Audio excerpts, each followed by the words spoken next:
Hey, hey, how you doing, everyone? We are waiting on Eric to join us here. I was just thinking, I could probably just not do the countdown. We probably don't actually need to do the countdown, but it's kind of a fun thing, a little thing to get you excited for the show, the live stream to start. I was listening to the music though. The music is, by the way, from a really cool place called Stream Beats.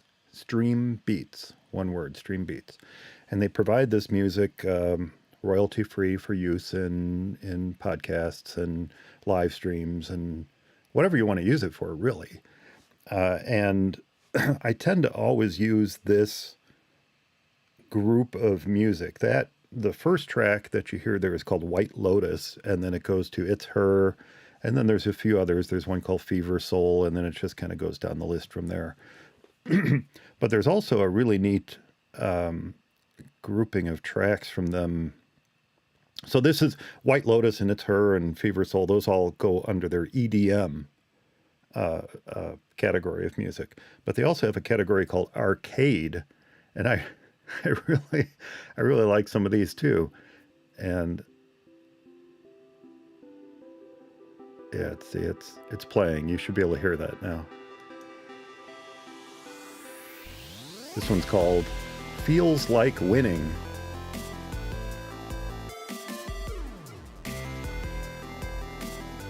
See, pretty cool stuff. All right, I'm going to stop that.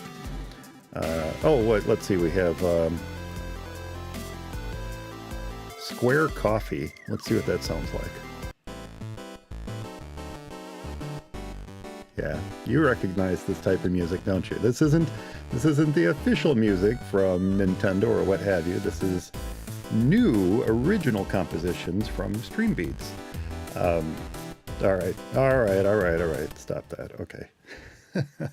Anyway, so what I was thinking, I'm always using the EDM. I like those. They're great. I've used them for Macstock. I've pulled a couple of them for as I'm editing the Macstock videos this year. I pulled a couple of them out that are just kind of great tracks to run beneath the scheduling screen. There's a scheduling screen that shows what talks are coming up. And while we were using the Stream Beats tracks during the Macstock live stream, a couple of the tracks are I don't know, they didn't stream right or something. So I'm taking a few of the other tracks from here, and I'm in Final Cut. I'm substituting them for the originals. And let's see, what are some of the ones I'm using? I'm using Glassfire. I know I'm using that. The Power of One.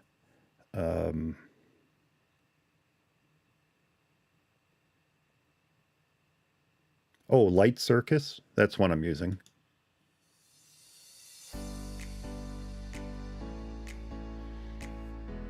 That's a good one. And most of these tracks are just maybe 2 minutes in length, something like that. So, of course, you could put them on repeat, or you can put them in a playlist like I have here. So I have 30 tracks in a playlist for EDM. And then I also have, let's see, oops. Hey, there's Eric. Yep. Come on, what's going on here? Saying, come on, what's going on? Hang on. I have a directive from Eric to hang on. So I'm going to hang on. Guest has muted. Oh, now he's muted himself. Right, oh, man.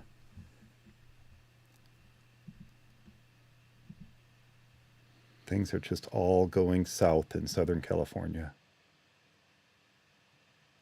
I don't know what's going on. Anyway, so I was thinking, as the countdown was playing, that what I should do is switch things up a little bit. And so I was looking in Ecamm just now if they have a randomize function. That would be really cool if you could just say, all right, play this playlist, the EDM playlist, but randomize it. Just use a different track every time it starts off. But I don't see that functionality, so I'm going to have to look into that. or perhaps switch over to the arcade playlist just for fun. I mean, how can you not like something like this?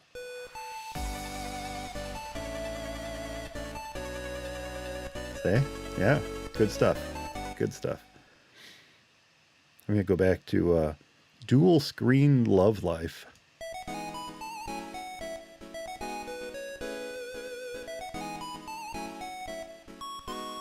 We're just entertaining ourselves waiting on Eric. I have no idea what he's doing. He's muted. He's muted, so I can't hear him.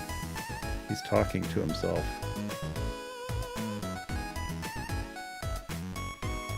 Blackjack Flats.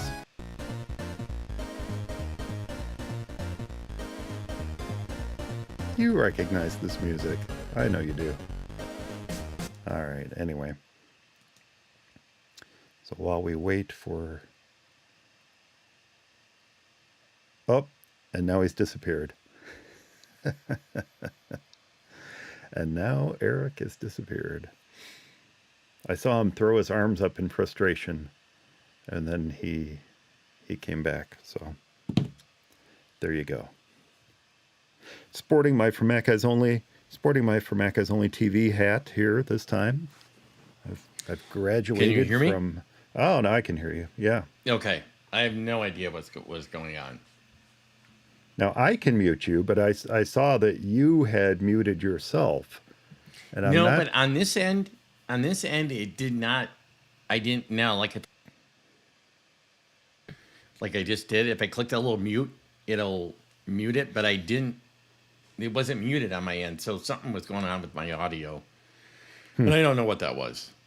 Well, I was just entertaining the hundreds of people watching the live stream right at the moment. I did hear some of that. Entertaining them with tracks from Stream Beats. I don't know. Do you use Stream Beats? Have you used Stream Beats? No, I have not. But Awesome it does sound service. pretty cool. Yeah, awesome service. I was just going to pull it up now. I'm pretty sure. I don't think I'm wrong. I think it's streambeats.com. Let me just make sure. It might make sure it's not like .net or something. Streambeats.com. Yeah, streambeats.com. So it's you can actually get this music through the Apple Music Store. You can get it through Spotify, I believe. Where else can you get it from? I think that's it. I think you can get it from Spotify or Apple. But you can also download all the tracks. And it's that's nice. Gigabytes and gigabytes and gigabytes of music. And it's, as they say on their site, it's copyright-free music for Twitch streamers and YouTubers. So they've pre-registered this music with YouTube.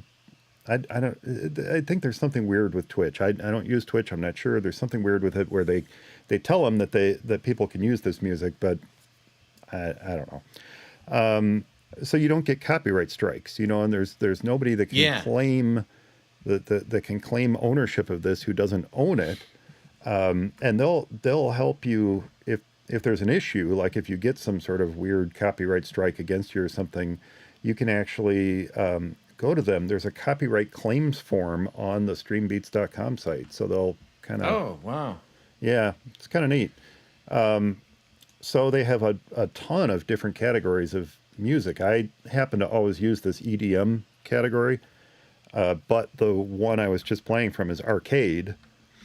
Yeah. And then they have a couple others, lo-fi, ambient, Christmas. They have like Christmas music. But these are all original compositions by Stream Beats that you can use for your live streams or your Final Cut Pro videos or whatever you want to. That's actually pretty slick. Yeah. Because that's always something I've gotten something from, I forget, some royalty free. I paid for it. I'm trying to think what it is. I think it's Take Tones. And I still get, it's not a copyright strike, but I still get a copyright thing from YouTube saying that. And I even put the license on there and everything. And I know I can go and try to fight, but it's just like, So it is annoying. It really is. Like I said, it's not a copyright violation, or strike, so it's not enough to, but it does make it so you can't monetize that video. Right. Right. And so, which in this particular instance, I don't care, but there are things where it's just really annoying when, like, what do I have to do? I'm trying to remember the name, and it's not free. It's a subscription service, but I'm trying to remember the name of the service that Live Streaming Pros and Luria Petrucci recommend. It's a paid service. And that's what this is too. It's a subscription and paid service. Yeah, I guess the issue with YouTube and all these others is that anybody can come along and say that's my stuff, and I know. then the burden of proof falls upon the live streamer or the the Yeah. video, which is just insane. The burden It should of be the other proof, way around. It should be the other way around, and yet that's not how it works. And here's the other thing, kind of with that I've always thought about, because I got a bunch of tracks from Apple a long time ago. I think it was for like making iMovies, and I actually liked some of the music, and it was free, royalty free music, and I used it on something lately, and sure enough, it was violation of some copyright, and I started thinking, okay, so what happens if, I buy this copyright, or I royalty free music, whatever, and then somebody else buys the copyright to it. Now is that, Yeah, you're hosed. I mean, yeah, exactly. Yeah. So you start thinking, how does this really work anyway? So I don't know. It's all a scam. It's all a scam, I is. tell you. It's a big scam. I can't stand it. You know what? I that's it. I'm quitting. I'm going to go back to bed. I can't take it. Well, I can't do this alone. You need to. Well, I could, All I right. suppose, but All right. Well, I'll go just back for to you, bed I'll- after we're done recording today. Then Okay, go back that to sounds bed. good. Yeah, yeah. So I was pointing out, I got my For macOS Only TV hat on. Oh, Yeah. nice. See, Yeah. this normally is sitting. Whoops, wrong shoulder. It's normally sitting back there. Yeah. And now Next to Oswald. next to Oswald, but now it's so there's another For macOS Only hat, right? Okay, why can't it? There, right there. That's just It the looks like it, logo. yeah. This is the For macOS Only TV one, and then that Oh. one is a freebie Kingston memory hat, Okay. and behind that is a Nice. Newegg hat. Remember Newegg? Remember when Newegg used to give stuff away? Like when you bought stuff from them, they would give stuff away, and I must have received 2 or 3 Newegg hats from them as I purchased stuff for work or purchased really? stuff for myself.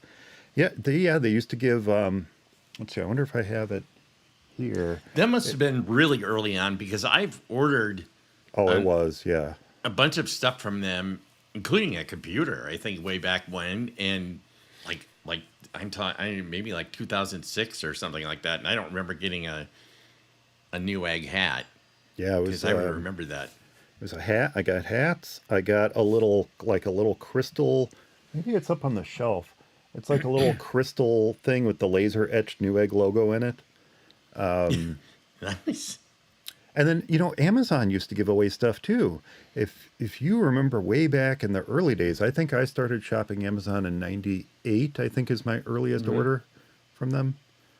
And they used to, when you would hit your anniversary with them, this was before Prime and everything. When you would hit your anniversary, they would send you stuff. Like they sent us thermal mugs with Amazon logos on them and stuff, Wow. just for reaching your Amazon-versary. Amazon-versary. They had a name for it, and so we have a That's we have a sweet. couple of. They're plastic. They're not anything. They're not like stainless steel thermal mugs or anything. Right. But they're. It was a nice little surprise to get in the mail. Hey, Yeah. I got this. I Yeah. got this Amazon anniversary gift in the mail. Yeah. And yeah, that was back in the early days. That was pre bubble bursting internet. .com. Yeah. Yeah, Yeah. I bet. Yep, that was. Yeah, there were one of the few survivors of that. Yeah. I remember when that all started up, though. Was it like 95 or something? I think it was. Amazon.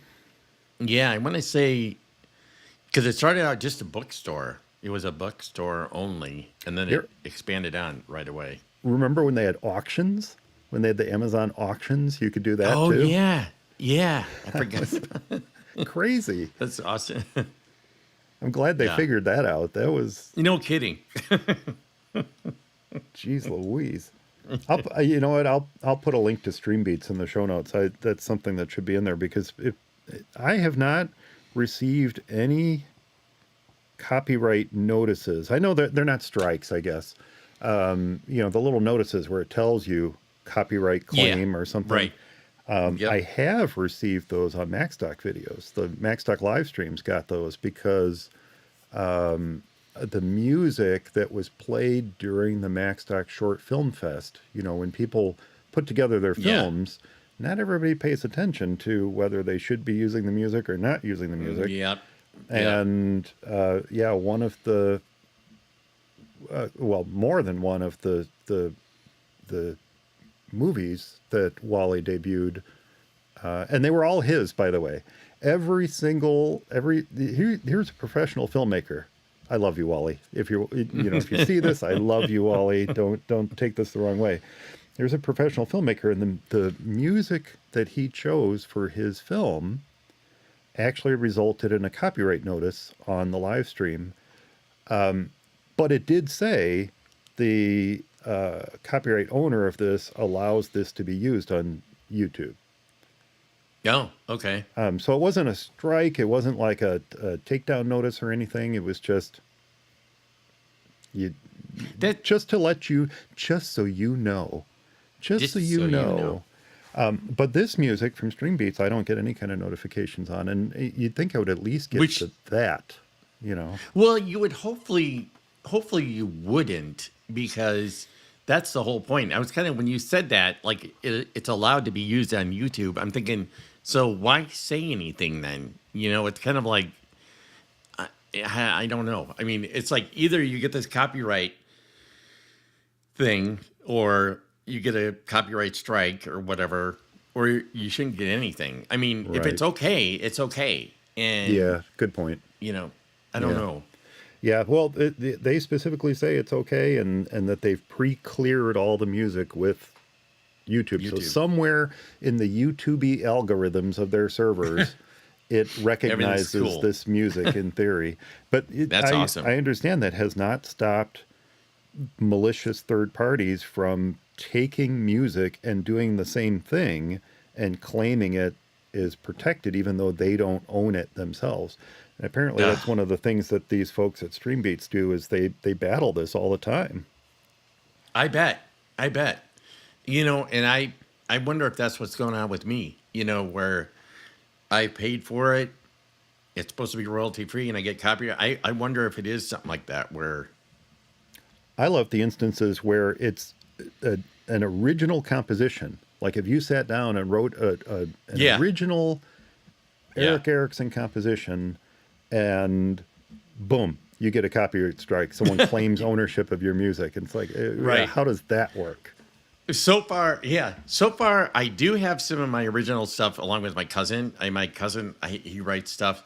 And so far I haven't gotten anything with that. And I don't expect to, but if I do, then I'll. I wonder if you do. I wonder if somebody can just like steal it away from you. Now that I think about it, like how do the internet? Yeah, right. Yeah. I know that there's a common law copyright thing that, I think, I don't know, you can. But again, I don't know how that works. I mean, how do you? This is two non-patent and trademark lawyers. Notice I said non-patent, trademark, and copyright lawyers having a discussion about how all this works, and we have no freaking clue. Yeah. In fact, I should get my cousin on here because he is actually a lawyer. So. Oh, that could be fun. Actually, yeah, that could be a fun discussion. It is really interesting. It is. I know because some of the stuff he tells me, I'm like, really? It is just really, yeah. Wow. Wow. Okay, so I texted you last night. You know what we're talking about today. Yep. Did you bring any apps to the table? No, absolutely none.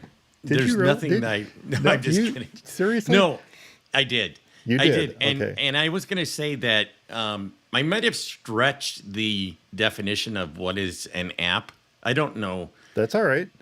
if you can do that or not, but That's all right. yeah. But I did. Yeah, I did have some that hopefully don't overlap what you have. So If they do, that just makes for a better discussion. And yeah. then I have one, I don't know. I don't know if you brought any news stories this week. I have one news story. I didn't. Okay. I was just trying to think of if I thought of any, or if there was something that kind of caught my eye, but I can't think of anything offhand. So, Other than the anniversary of the Macintosh Other than that, or the yeah. iMac, the iMac, The iMac. not I the was gonna say, Macintosh, yeah. the iMac anniversary Right. of the iMac. That did Yes. come out in August. That's right. Yeah. Was it the 18th? When? No, when was that? It was thereabouts. I don't know the exact date. Yeah. Yeah, somewhere in 98.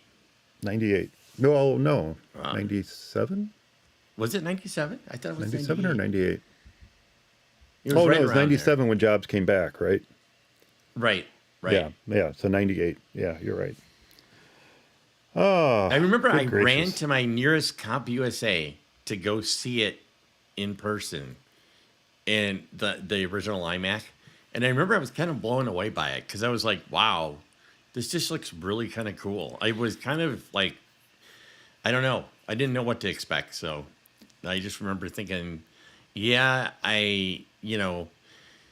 probably it's not the most powerful computer in the world or whatever, but this really looks cool. So, and my Well, parents went out and bought one later that year. So, and think about it was really the first computer to standardize on USB. It was the first computer to it was. say, forget floppy disks. Forget Those are floppy. gone. Yep. Yep. It was the first computer, I believe it was the first computer to standardize on including an optical drive with every Yeah. system sold. Yep. Remember how expensive it was to add an Yeah. optical drive, just a read-only optical drive to a PC Right. at the time. Right. And Yep. what was involved in doing so, it was crazy. And yet here's a company that says, "Oh no, we're just going to include it on We're everyone." just going to include it. Yep. Yeah. Ethernet, And Ethernet was standard Ethernet. on Yep. it. Not Modem, I think. Wi-Fi though. No, that It didn't had, come until later. yeah, it had.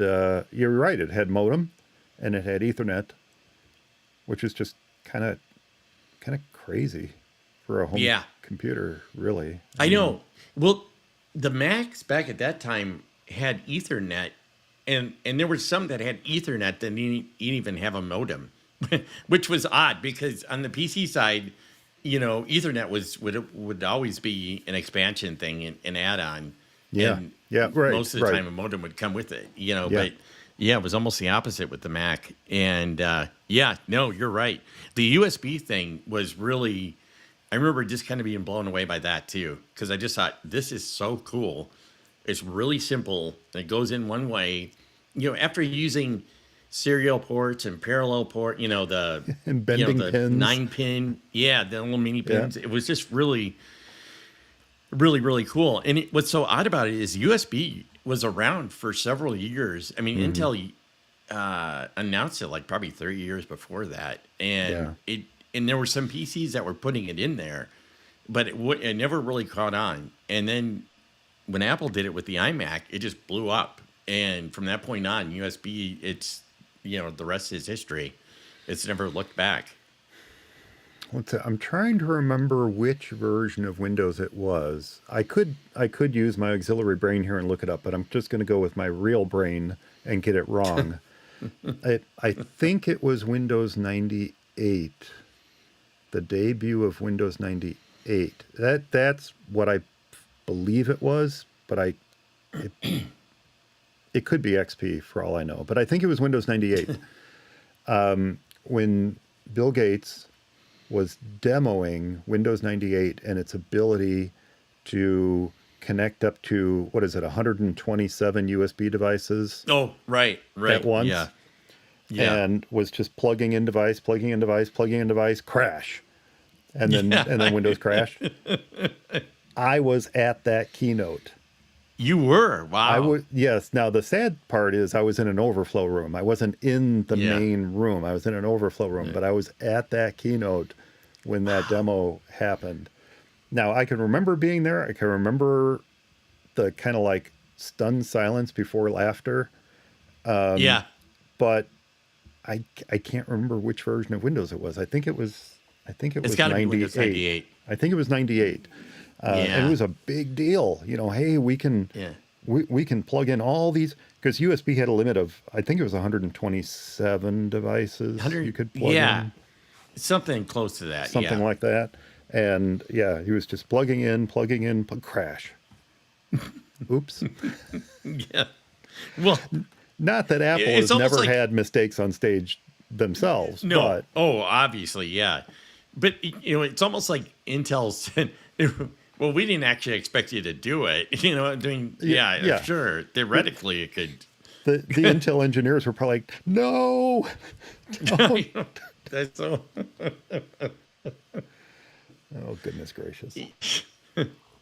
That's so awesome. Yeah, that was at McCormick Place in Chicago. Wow. Okay. I also went to the debut of Microsoft's tablet PCs, the tablet edition of Windows, and the tablet PCs when they were trying to make that a thing. And that was, I have the T-shirt for that. That was at really Navy Pier in Chicago. Wow. Yeah, that was kind of cool. My dad went with me to that. In fact, my dad was with me at the other thing too, the Windows USB debacle. So yeah, he was there with the. But we would go to Comdex, you know, every year. He would go with me to go to Comdex, and it was just kind of fun to wander around the show floor. Yeah. And then they always had. Oh, that's cool. It wasn't Macworld. Like Comdex had iWorld. What was it? It was Comdex, and there was like a smaller show that was Apple focused during Comdex, and they had Comdex in New York and Chicago and elsewhere, and then there was always this little site what was it, CompuWorld and iWorld?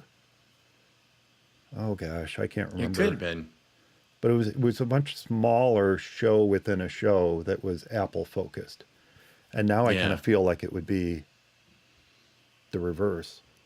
It's really sad that they don't do these big trade shows anymore like they did. I mean, there's NAB, which is cool, and there's what's it in January? CES. CES, but Apple never really did do CES, did they? Or no, not really. I mean, they would do some stuff like little announcements and stuff, but they didn't jump into it. Because Macworld, they didn't even really do Macworld, quite frankly. I mean, it was after they stopped. I mean, obviously they announced the iPhone there and some other, but then they just said we're done. We don't want to be stuck trying to announce stuff in January and. Yeah, that killed Macworld. And I always thought, you know, here you have something that's geared towards your company, you know. Why not keep it going, you know? Why not keep it going, yeah. Yeah, Apple could do their own thing if they wanted to, I suppose. Right. But, yeah. Yeah. Well, all right. So I have one news story. Here we are, good. as we usually do, 35 minutes into it. I have one news story, and I have listener feedback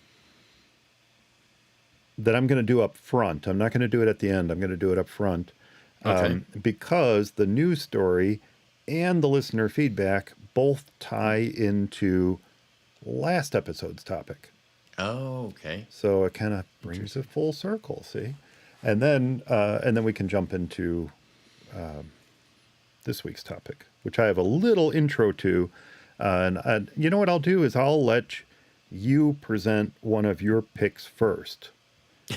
That way I know I'm not stomping on your pick. Don't when worry I about do that. I've got my enough. first pick. No, I'm gonna let I've got you. I'm enough gonna let stuff. you pick first. I'm gonna let you pick first. That's the courtesy of being The co-host courtesy. is you get to pick first. It's really not a big deal. It's a huge deal. It's a huge deal, is what it is. Yes. You know, this is probably all dusty. Look at that. It's been sitting on the shelf. It's been sitting on the shelf for so long that There. I remember when you came up with that. I like that logo. It's a good Well, one. it's there in the corner. Whoops, right. Yeah. Okay. Yep. Why can't I Well, do it's this? It's TV Live. no, it's this way. Oh, yeah. No, Right. I yeah. see it right there. Yeah, in the corner. Yeah, right there. Why can't I do that?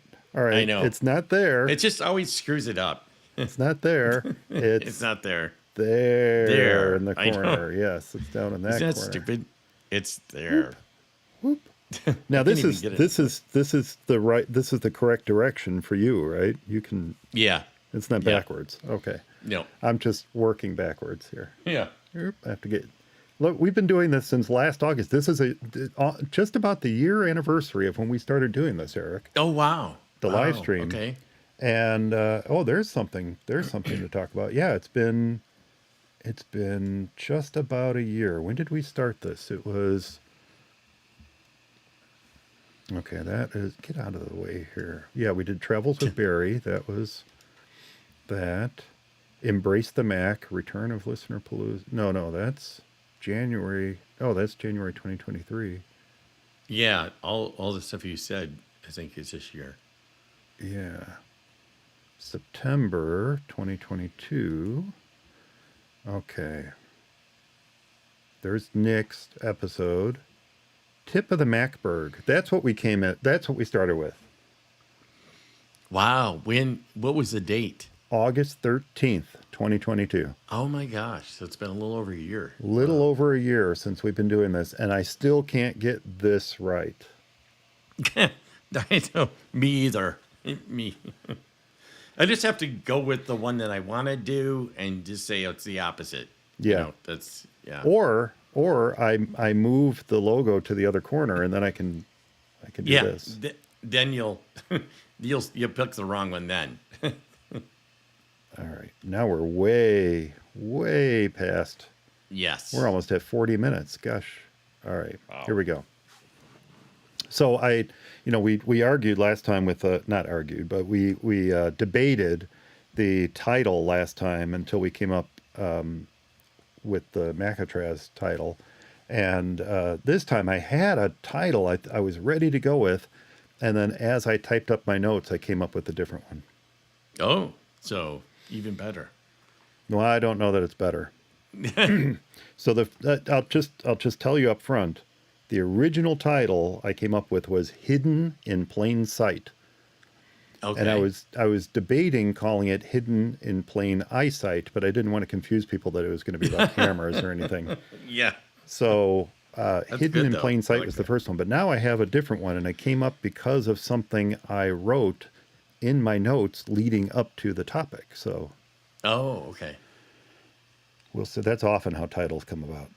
Yeah. So Usually have good ones. yeah, usually. All right, so here we go. I'm gonna kick this off. We're at 39. Oh, geez, 39 minutes. 39 minutes and 20 seconds. Here we go. In 3, 2, 1. It's For Mac Eyes Only, episode number 415 for August 25th, 2023. Apps in the Spotlight. Hey everyone, welcome back to For Mac Eyes Only, the show for the Mac community, where we share our thoughts and opinions on current Mac news and events. And joining me to talk hidden Mac apps is Eric Erickson. Hey Eric, how you doing? Pretty good. How are you, Mike? I am doing great. First, for any, folks do know that you are in Southern California. There's been a lot of horrible weather your way this past week. Yeah, Everybody's safe right. and sound. I just want to make sure everybody's safe and sound. Yep, everything's good here. Actually, it was pretty non-eventful, so that was where we were. So that was really good. We got a lot of rain, but nothing, nothing we couldn't handle. I know there were some places that got hit pretty hard. If you were in one of Yeah, those places, our thoughts are with you, and hope yeah, you're on your way to recovery after that. yeah. And for those of you who are joining us live, I'm going to be keeping an eye on the chat room over here. So if you have any questions or comments as we move along, be sure to preface it with a Q, and we'll try to address it here on the show. Eric, we have a topic I wanted to cover this week, and it's actually a topic that came about because of something one of the presenters at Macstock said. And it triggered this thought in my head, hey, we should talk about something like that. Not that, but like that on the show. So that's how this week's topic came about. But I do have a news story I wanted to cover before we get started with that, if that's all right with you. Yeah, yeah. And this actually ties in with our topic last time. We called the episode Welcome to Macatraz because we were talking about, 10 basic security tips to keep your Mac safe and sound as Right, you right. use it, right? So, and we had 2 bonus security tips. So we actually had 12 tips. We had 2 bonus security tips, things that we never talked about on the show before were covered last time too, which was pretty awesome. So if you guys missed that, go back and check out that episode because there's Yeah, a lot of great tips in there. Simple yeah. things you can do to keep your Mac safe. Well, coincidentally or fortuitously, however you want to look at it, there is a story this week about some old Mac malware that has lurched back to life zombie-like. And it's hiding in productivity software or software Wow. that claims to be productivity software. And that's the key to this. Yeah, You may remember a piece of malware from a few years back here called XLoader. yeah, Yeah, yeah. it's one of the more common tools that attackers were using to try to get information out of Mac users. Infect their system, steal information from them. And this last appeared in macOS in 2021, of course, during the pandemic. I mean, why not? Right. And it was billed as the 4th most used tool that year. Now, that's just nuts. Yeah, I guess what they mean by that, it's the 4th most used tool to infect Macs. That's probably right. what they mean when they say that. Yeah. Well, there's a new variant of it. Yay! And unlike the version from 2021, this new version is not intended strictly for the Java runtime environment. Oh, 2021's targeted Java, or right, JRE, the Java runtime right. environment. This one does not. And it could actually be much more dangerous to anyone who installs this on their Mac because this latest version is written in C and Objective-C. And according to the article, as noted by Sentinel-1, it's signed with an Apple developer signature. Seriously, Yeah. how did they manage Well, that? I'm sure look, it's not hard to apply for an Apple developer account. Right, You fork over your, what is it, $99 a year, apply for the account, get approved, get your developer certificate. right, It's not right. super hard. Now, the good thing is that Apple has the power to revoke those certificates, and that's what happened in this case. Now, I did want to talk a little bit about this new version of XLoader because once it's installed, it immediately goes out and targets 2 popular browsers. And I guess the good news here is that one of those 2 browsers is Firefox, my favorite. Now, you would think with two popular browsers that might on the Mac mean Chrome and Safari, or it might mean Chrome and Edge or something, but it's Chrome and Right. Firefox that it targets. and it tries to steal information that's stored in the user's clipboard via Huh. Apple's own API. Now, as I said a moment ago, Apple has already revoked the developer's signature. Right. Unfortunately, however, the Mac's built-in anti-malware tool, XProtect, at the time this article was written, and it's probably been corrected by now, but at the time this article was written, which was just a couple days ago, XProtect did not yet have a signature to prevent this malware from running on your Mac. Okay. Oh. Now, the good news is that, as we discussed last week, this malware is distributed as an app that you need to install. It doesn't just show up on your Mac. It doesn't just magically start running. You have to install it. Now, this app is called Office Note. Yeah. Okay. Office Note. Now, that should already raise alarm bells. I know. It doesn't sound like... There is no such product. There's nothing called Office Note. You know, they're trying to pull in a combination of Microsoft Office and OneNote. And they created this new fictitious app called Office Note. It doesn't exist. It's Whenever like you when, hear stuff like that... Yeah. Yeah. It just immediately you should go, this is wrong. This is wrong. Right. I'm not going to install this. This can't be from Microsoft. It can't be anything official. No. So there is no such product. And worse, and I kind of enjoy this, the authors of this piece of trash have decided that the best icon to pair with their malware is not the icon for Microsoft's OneNote, right? If they're calling it Office Note, Right. why would you not use the icon for OneNote, right? Or Evernote or something, something that might make people just stop or not stop and think. Stop.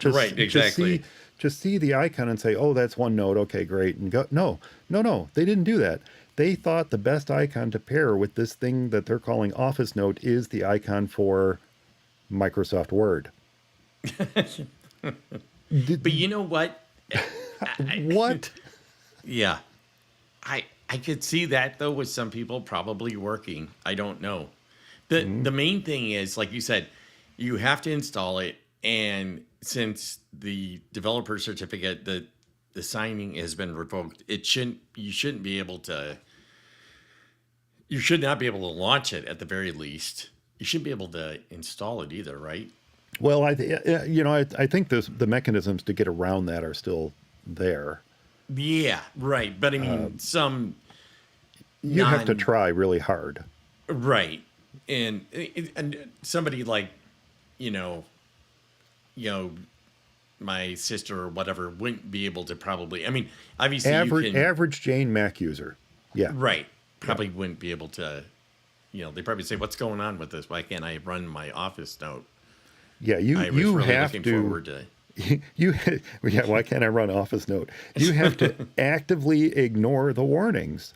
That's what we talked about last time. You have to sit there and say, Apple is telling me that this could potentially contain malicious software. Yeah, I think I'm going to install it anyway. Yeah, you have I think I'm just going to run this anyway. You just have to. This is totally within your hands. Yeah. Now, the fact that this is spreading is worrisome, especially with everything we just said about it. But the end point, or the point, I should say, if there is one, is the clues are there. Watch for them. And just as we said last episode, be wary of any apps that you don't recognize or are offered from untrusted sources. And if you take that simple step, Office Note is not going to infect your Mac.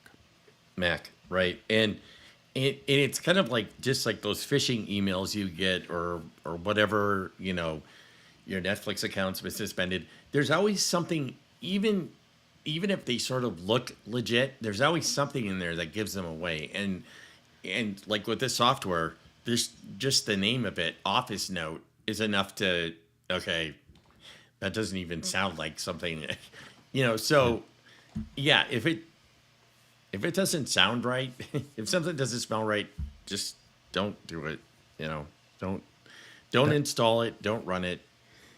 Not that I'm trying to help the malicious malware authors here at all, but Yeah, no, why would you not call it Microsoft OneNote? I know or Why something. would Yeah, you not give it an yeah. Don't tell them actual that. name? No, I right? know. Don't tell them that. But apparently, They I don't. don't know. Yeah, don't tell them that. Anywho, so Yeah, that's the story. XLoader's out there. It's bad. It's called Office Note, or at least this variation of it is called Office Note. Not a real app. Not from Microsoft. Not from Evernote or any other note-taking company. Not from right. Apple. Don't install it. Give it the major skunk eye. And when Apple says, hey, we revoked the certificate of this, or, you shouldn't run this because we're telling you it's bad, don't do it. Yeah, Don't do it. exactly. Don't run it. Believe it. Believe it. So that's the news story I have. I don't know if you have any news stories, Eric. If you don't, I'm going to move on to some listener feedback that also ties into the last episode. Okay, no, I don't. Unfortunately, I have no news stories.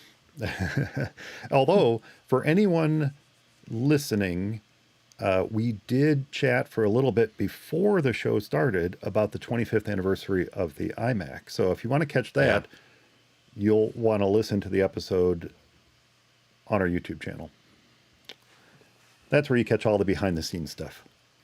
The Bondi Blue iMac. Yeah, Bondi Blue. Yeah. yeah. So let's move on to listener feedback. We normally put this at the end of the episode. I'm moving it up to the front because it does tie into the topic of last episode, and it ties into this story that we just gave about XLoader. This is from Darren. Darren wrote, funnily enough, one of my customers fell foul of the browser hijack, which of course isn't picked up by antivirus software since it isn't virus activity that it pretends to be. This is true. These pop-ups that show up that claim to be, that your computer is infected by some nefarious virus and it's going to melt into a pile of plastic goo if you don't take action and call this number and fork over $300. By the way, side note to Darren's note, have you noticed, Eric, that it's almost always $300? They never try to charge more than that. There must be some limit in the credit card processing system, where if it's over $300, fraud alarms start triggering. But for some reason, every client I've ever worked with who has inadvertently, or I should say advertently, called these numbers, it's like $300, somewhere between $250 and $300. So there's something about that. But look, Microsoft is never going to pop up a message that says your computer's infected by a virus. Call us, pay us, and we'll clean. Pay us $300 and we'll clean your computer. Nor will Apple, nor will Adobe or Corel or anybody. Nobody will do this. Nobody will pop that up and say, a legit antivirus message. If you're running antivirus software on your Mac, when you're running antivirus software on Windows, look for a message from that application that you're running, whether it's Microsoft Defender or whether it's Semantic or don't run McAfee or Panda or any of the others. If it's any of those, pay attention. But random pop-ups when you're browsing Facebook, which is where they almost always come up, no. You do not have to call a number to clean your computer. Nope. Okay, back to Darren's letter here. He said, I thought the nefarious developers of the hijack were particularly clever in using a perfect system icon as well as making it look like macOS was showing a serious problem, when in fact it was just a perfectly legitimate use of the notification API. Oh, this actually, now that I read this again, this goes back to what you were saying, Eric. Your mom was getting notifications. Right. So they made a pop-up that looked like one of these notifications, or they took advantage of the notification system and created this pop-up that looks like a perfect system alert or system message from Yeah, Apple. and that's what it was. They took advantage of the notification. Yep. Yep. So Yep. these notifications are coming from your browser. You have given your browser Yep. permission to send a notification to the macOS, and the baddies are creating notifications that perfectly mimic a somewhat genuine system alert from Right. macOS. Yep. Now, almost every notification that I get that looks like that, there is some indication that it came from Chrome or Safari or a browser. So that's something to look for. When you get these notifications, pay attention to where it says it's coming from. Now, in this case, Darren says that it sounds like they swapped out the icon. That the icon wasn't showing it was coming from the browser, that it was showing it was coming from macOS because they swapped in a system icon. Yeah. In fact, that's actually what they did in my mom's case as well. They had the little gear icon that looks like system settings in a way. And so it did not look like it was coming from Safari. Yeah. But ultimately it was. Yeah. Which is nefarious, as Darren says. Yeah. It is. So yeah, they created a perfect system icon, so it looked like macOS was showing a serious problem when it was just a perfectly legitimate use of the notification API. He continues, naughty website tricking users into clicking yes, I really want this notification to add scareware to their machines. I like that term, scareware. I always use adware, but scareware is better. Scareware that's is even really better. Yeah. what it is. Yeah, I like that, Darren. It totally is. He wrote, it confused the hell out of me when I first saw it, and it took me a while to grok what was going on. Yeah, that was the same with me. Yeah. Then he continued, one of the things that isn't, and this is important, this kind of ties into what we were just talking about a moment ago with this new XLoader variant. He says, one of the things that isn't often mentioned is that people don't think the Mac is protected by antivirus at all, when in fact it is. And that's true. It is protected by antivirus. It's protected by XProtect that comes with macOS. He continues, there's a whole host of AV prevention in place. It's just completely hidden. Hidden, I guess, ties into what we're going to talk about in a little bit. I wouldn't say hidden so much as, well, I guess it is hidden. It's behind the scenes. It's unobtrusive. It stays out of the way. Yeah. Right. And then he writes, Apple tends to try very hard to make sure nasty stuff doesn't make it onto the system at all, rather than trying to clean up the mess afterward. Right. Again, very true. So many anti-malware apps, and Malwarebytes is a great example. We mentioned Malwarebytes last week as a tool to help clean up after the fact. And that's what it is. It's not proactive software as much as it is reactive software. And they do have a real-time protection, Damien, they do. now. They but do. the problem is that it uses so much CPU that I don't run it. Yeah. Yeah.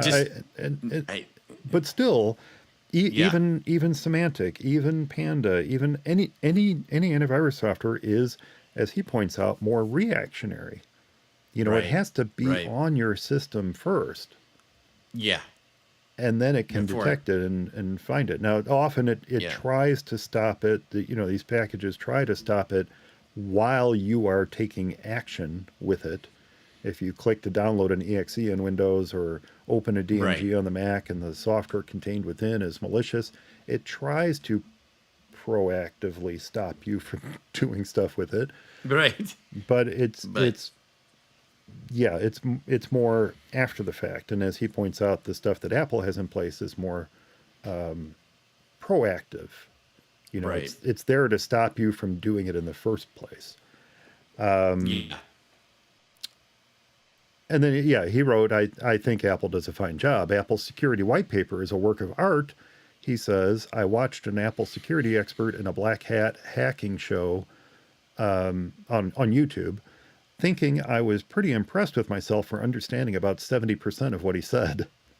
The Apple security team are staffed by pure geniuses, he writes. Yeah. I think anybody who does this kind of stuff, and we'll lump Symantec Yeah. and Microsoft and Malwarebytes and all these folks along with Apple. There's geniuses behind the scenes. Oh, That just it's amazing. I read these articles like I read an article recently about the attack on the Seoul Olympics in 2018.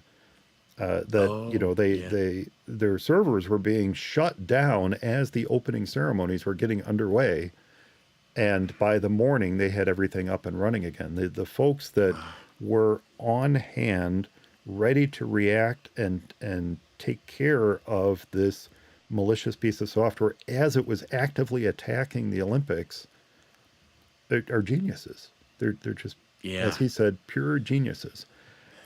Seriously. Now, I I I don't want to get into a big discussion about XProtect and what have you. I Right. mentioned XProtect in the story about XLoader, and Darren just mentioned it again in his feedback.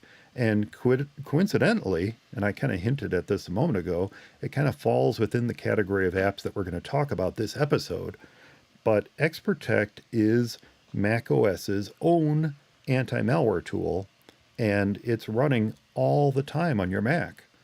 Now, Right. unlike tools on other platforms, it's not as in your face as some of them are, but it is Right. there, and Apple is doing an amazing job of keeping it up to date to ensure that you are as safe as possible while using your Mac. Yep. Now, as we just pointed out in this in this new story about XLoader, it's not infallible.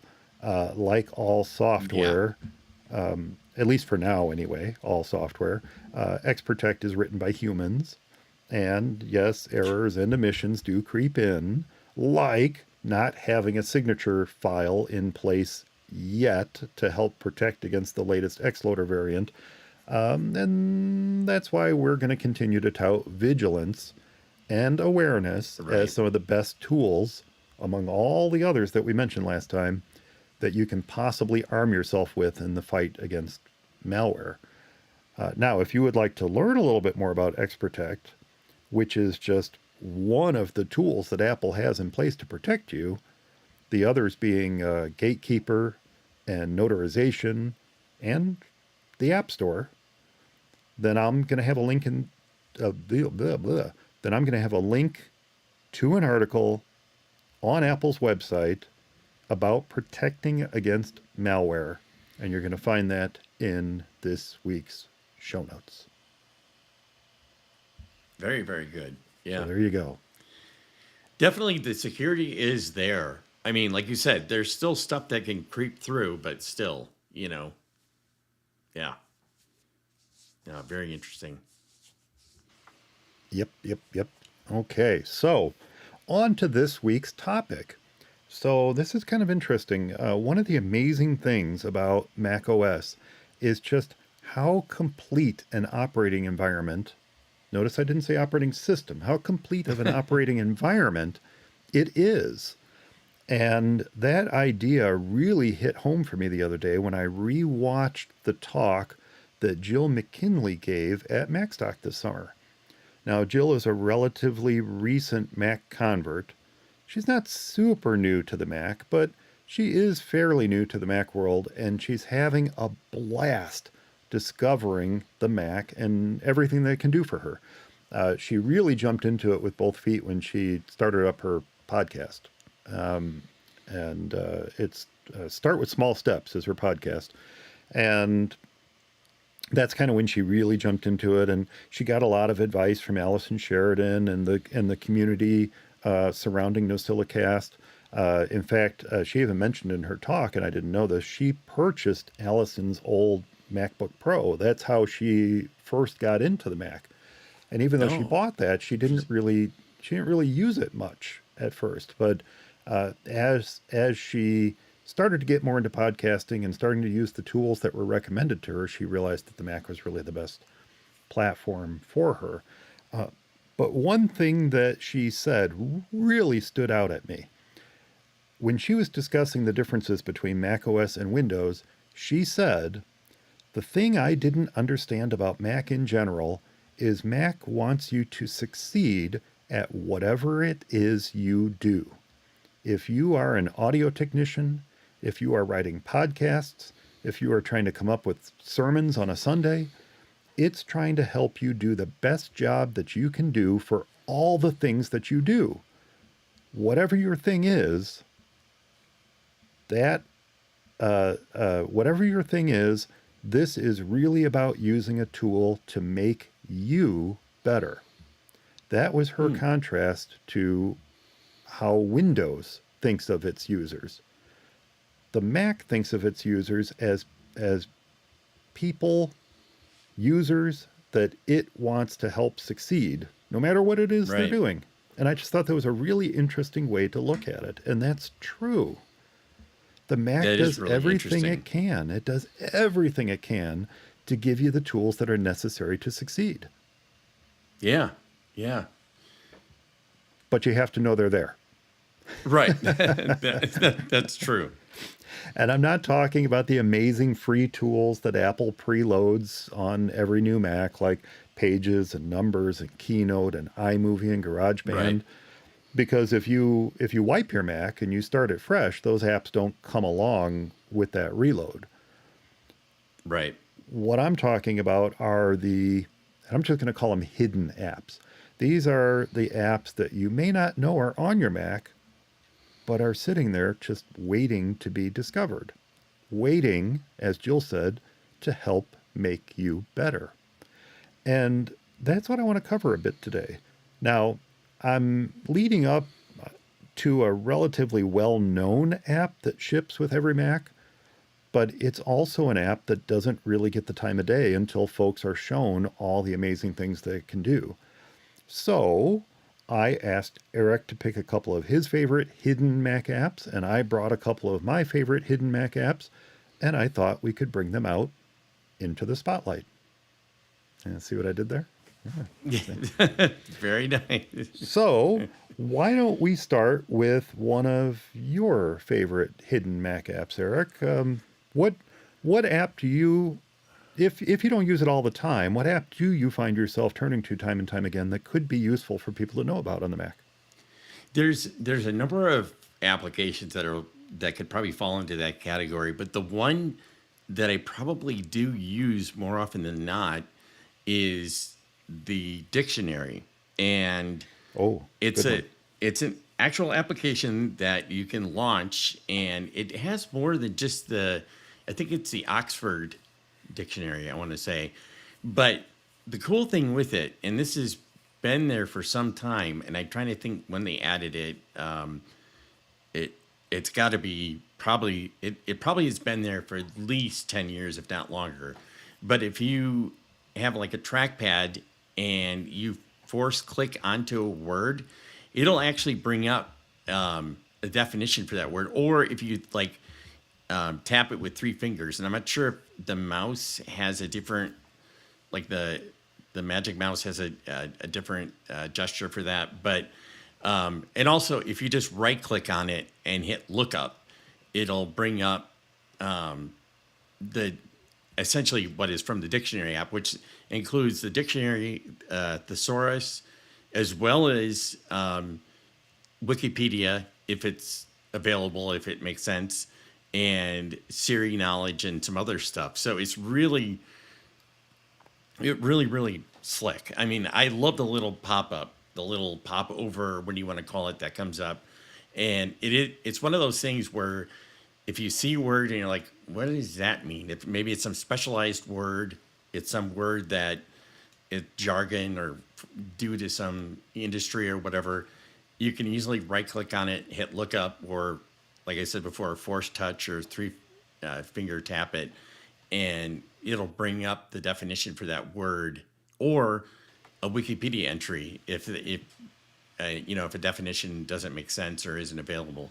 So it really is slick. And like I said, besides that, the dictionary is an actual app that you can open up, and it's like a single window app, and it will have, again, dictionary, thesaurus, Wikipedia, any Apple definitions. Like, let's say if it's a specific, like, let's say spotlight or something that actually means something in on the Mac or on Apple, it'll have that sort of information there as well. So it is really slick, and I think it's the dictionary app is one of those one window apps that if you click the red button, it actually quits the app too. Doesn't just close the window. So it's for me, that is probably one of the most underrated hidden apps that is really, really nice. And I'm gonna tack one thing onto that because there's a part of using the dictionary that I always include in my when I give a talk to user groups. I'll often talk about like hidden Mac tips and tricks, things like that. And the one that I always mention does have to do with the dictionary, but it's not the force click or three finger tap or any of that stuff. It's the keyboard shortcut. The keyboard Oh, shortcut to invoke the dictionary. If you click in a word or you're hovered over a word and you want to know what that means, is Command Control D. So if oh, you're a okay. keyboard Should give that a monkey shot. and Yeah, you which press I kind of am. Command Control D, that will pull up that same little pop-up window Oh yeah, to look give at you that. the definition. Now, yeah, I have found that the Slick. dictionary doesn't always open. I don't know what it is, if it's the type of app or something. Sometimes it doesn't open, Yeah. but I've successfully used it in web browsers and email and all those kind of things, and that's an excellent tip. Not to mention being able to open the full dictionary, but Right. it's there to be taken advantage of. It's kind of like calculator in that regard.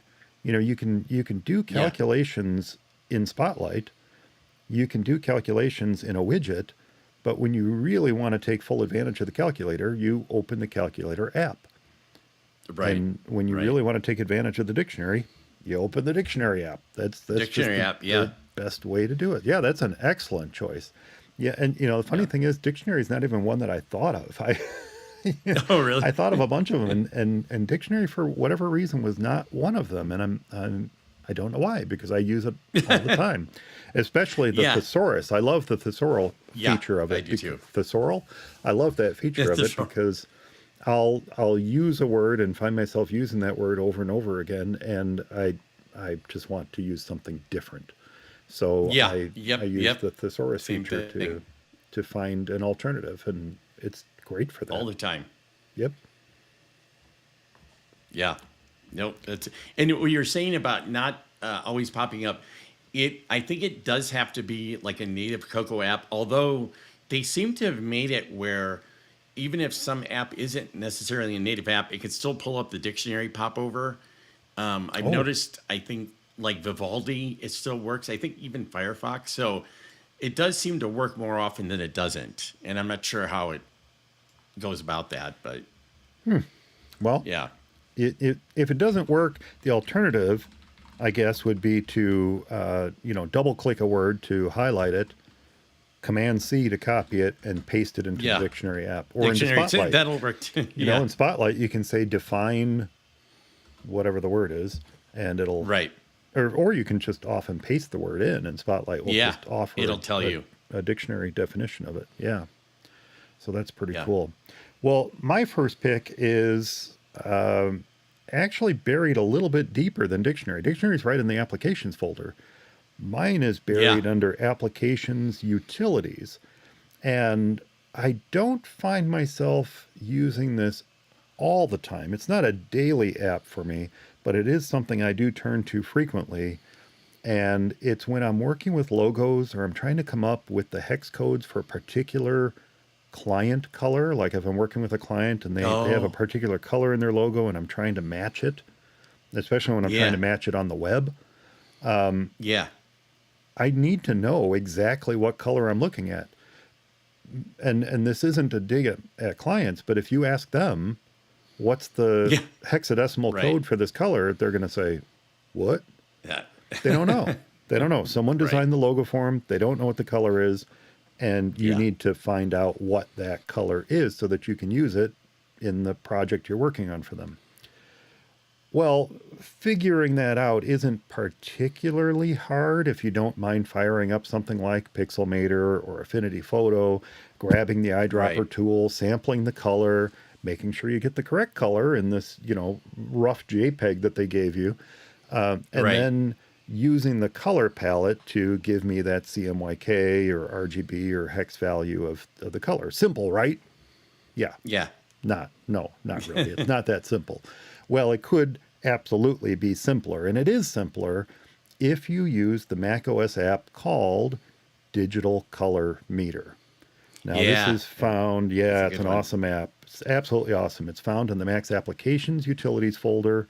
It's called Digital Color Meter, and it allows you to move your cursor around your Mac screen and instantly provide feedback on the color you're currently hovering over. Which is Now, cool. by default, it's one pixel at a time. It zooms in on what's beneath the cursor, and it allows you to pick one pixel at a time. Now, that man, we just lost Eric. Oops, we lost Eric. Well, I'll keep going till he comes back. Now, that may not work for every logo. In some logos, you have, especially a JPEG where there's been compression applied, you need kind of a broader overview of the colors that are in that logo so you can adjust the aperture size and say, no, I want a larger, I want the average of this larger area that I'm looking at. So you can adjust the aperture size with it, and you can pick up things as small as a single pixel, or you can grab, like I said, that average color of the area that I'm looking at. Okay, that's cool. But if your cursor is bouncing around the screen, how can you be sure that you're getting the right color?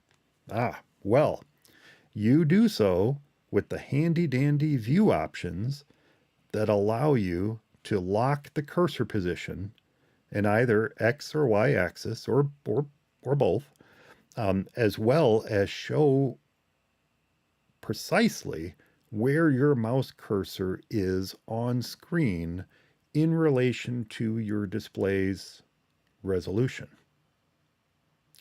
Now, another cool option is to select how you would like to display the color values that you're finding.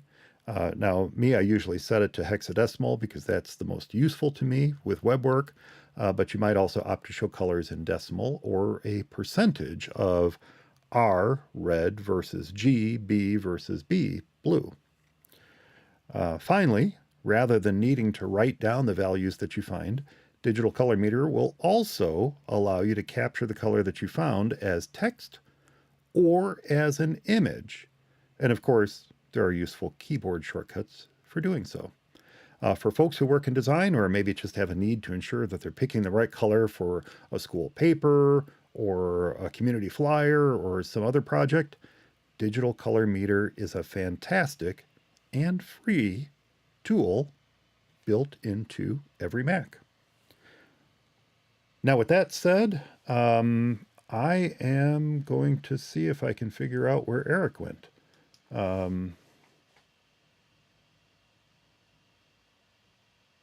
Okay, it would seem that his internet went down. I'm going to verify that right now. So I'm going to take a note here. 118. That's about where we dropped. I'm going to just go out real quick and double check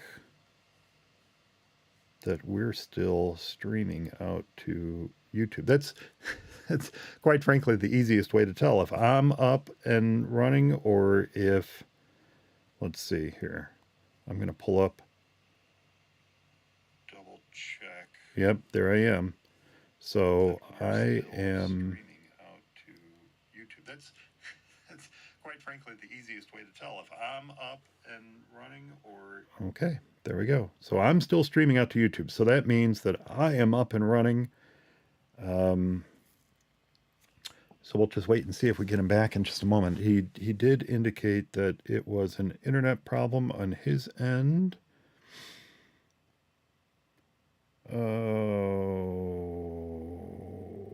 Okay.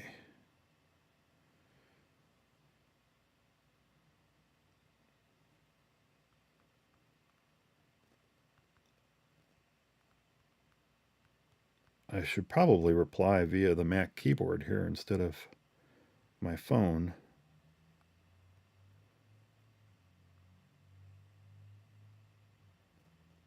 Okay.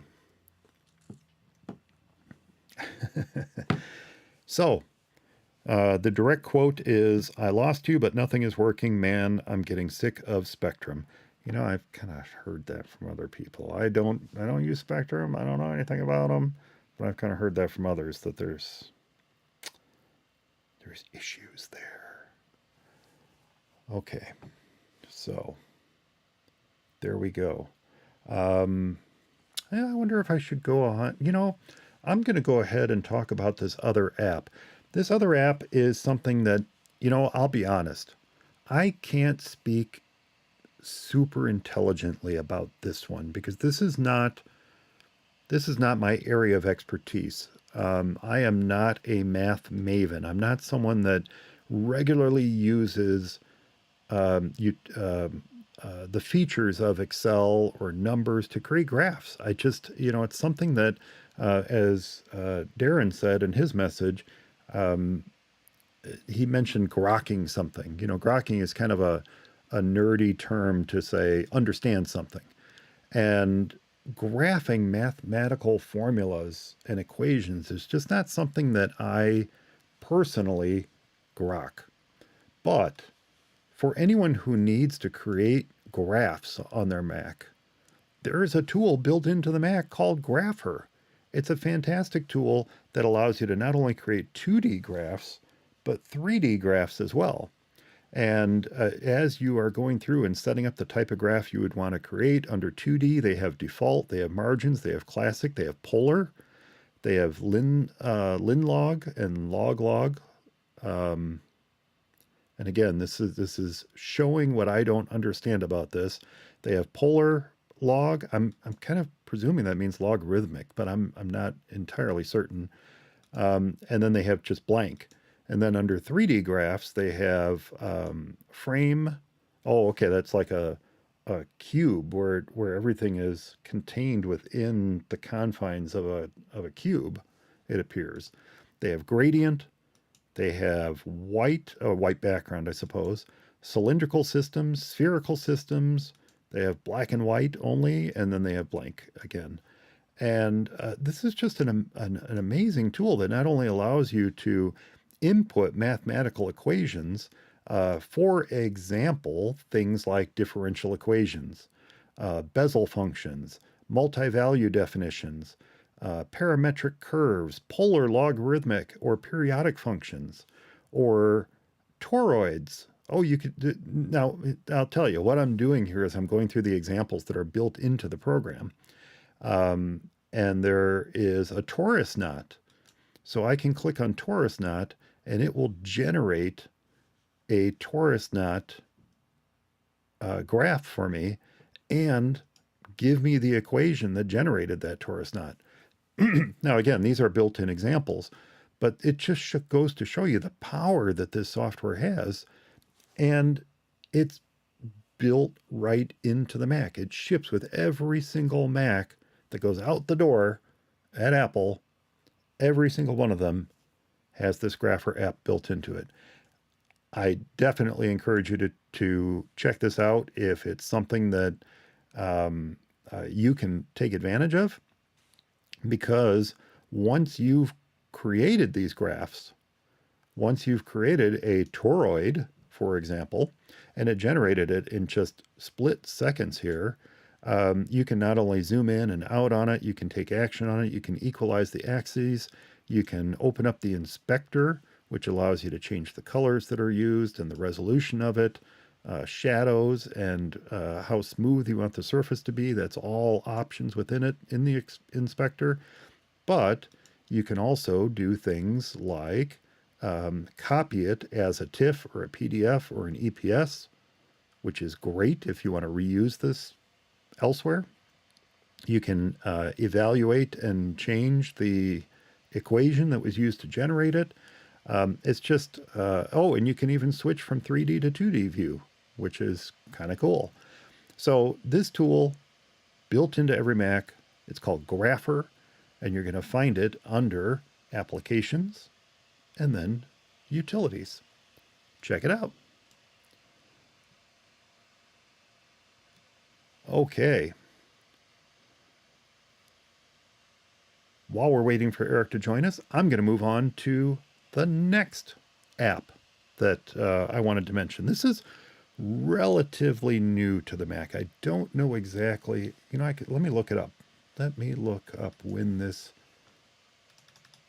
came on the Mac, and then I'll edit this, and you'll think I'm smart that I could figure out when this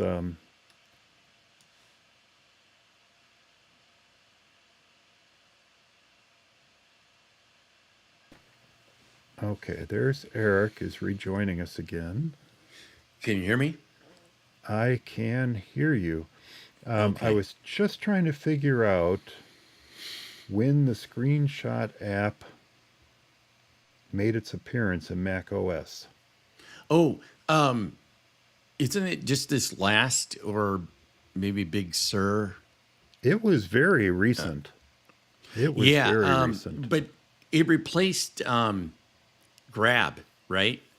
Or isn't it just Grab renamed? I don't know that it's renamed.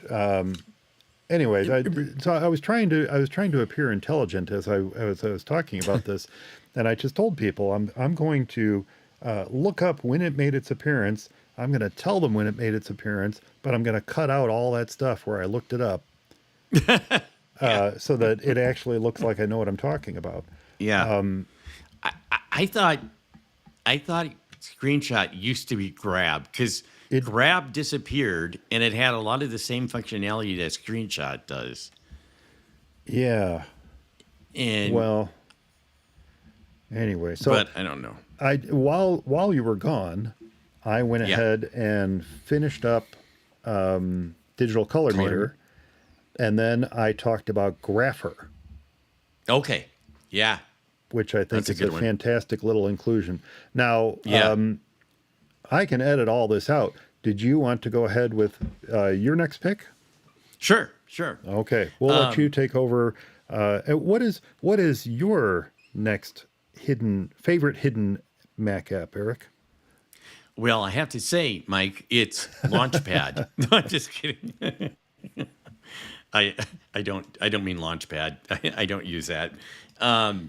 Thank I do goodness. like how it's like out of the way though. It's another really good one.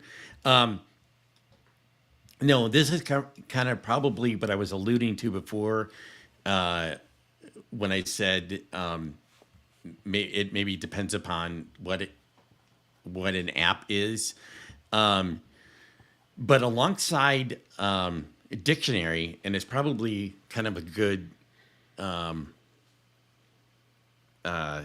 maybe a good thing to go along with it, is there's a functionality or at least a program inside of Mac OS called text substitution. I believe it's what it's called. Oh, yeah. Anyway, it allows you to, and I think you find it in, I want to say the keyboard system preference or the setting pane or whatever it's called now.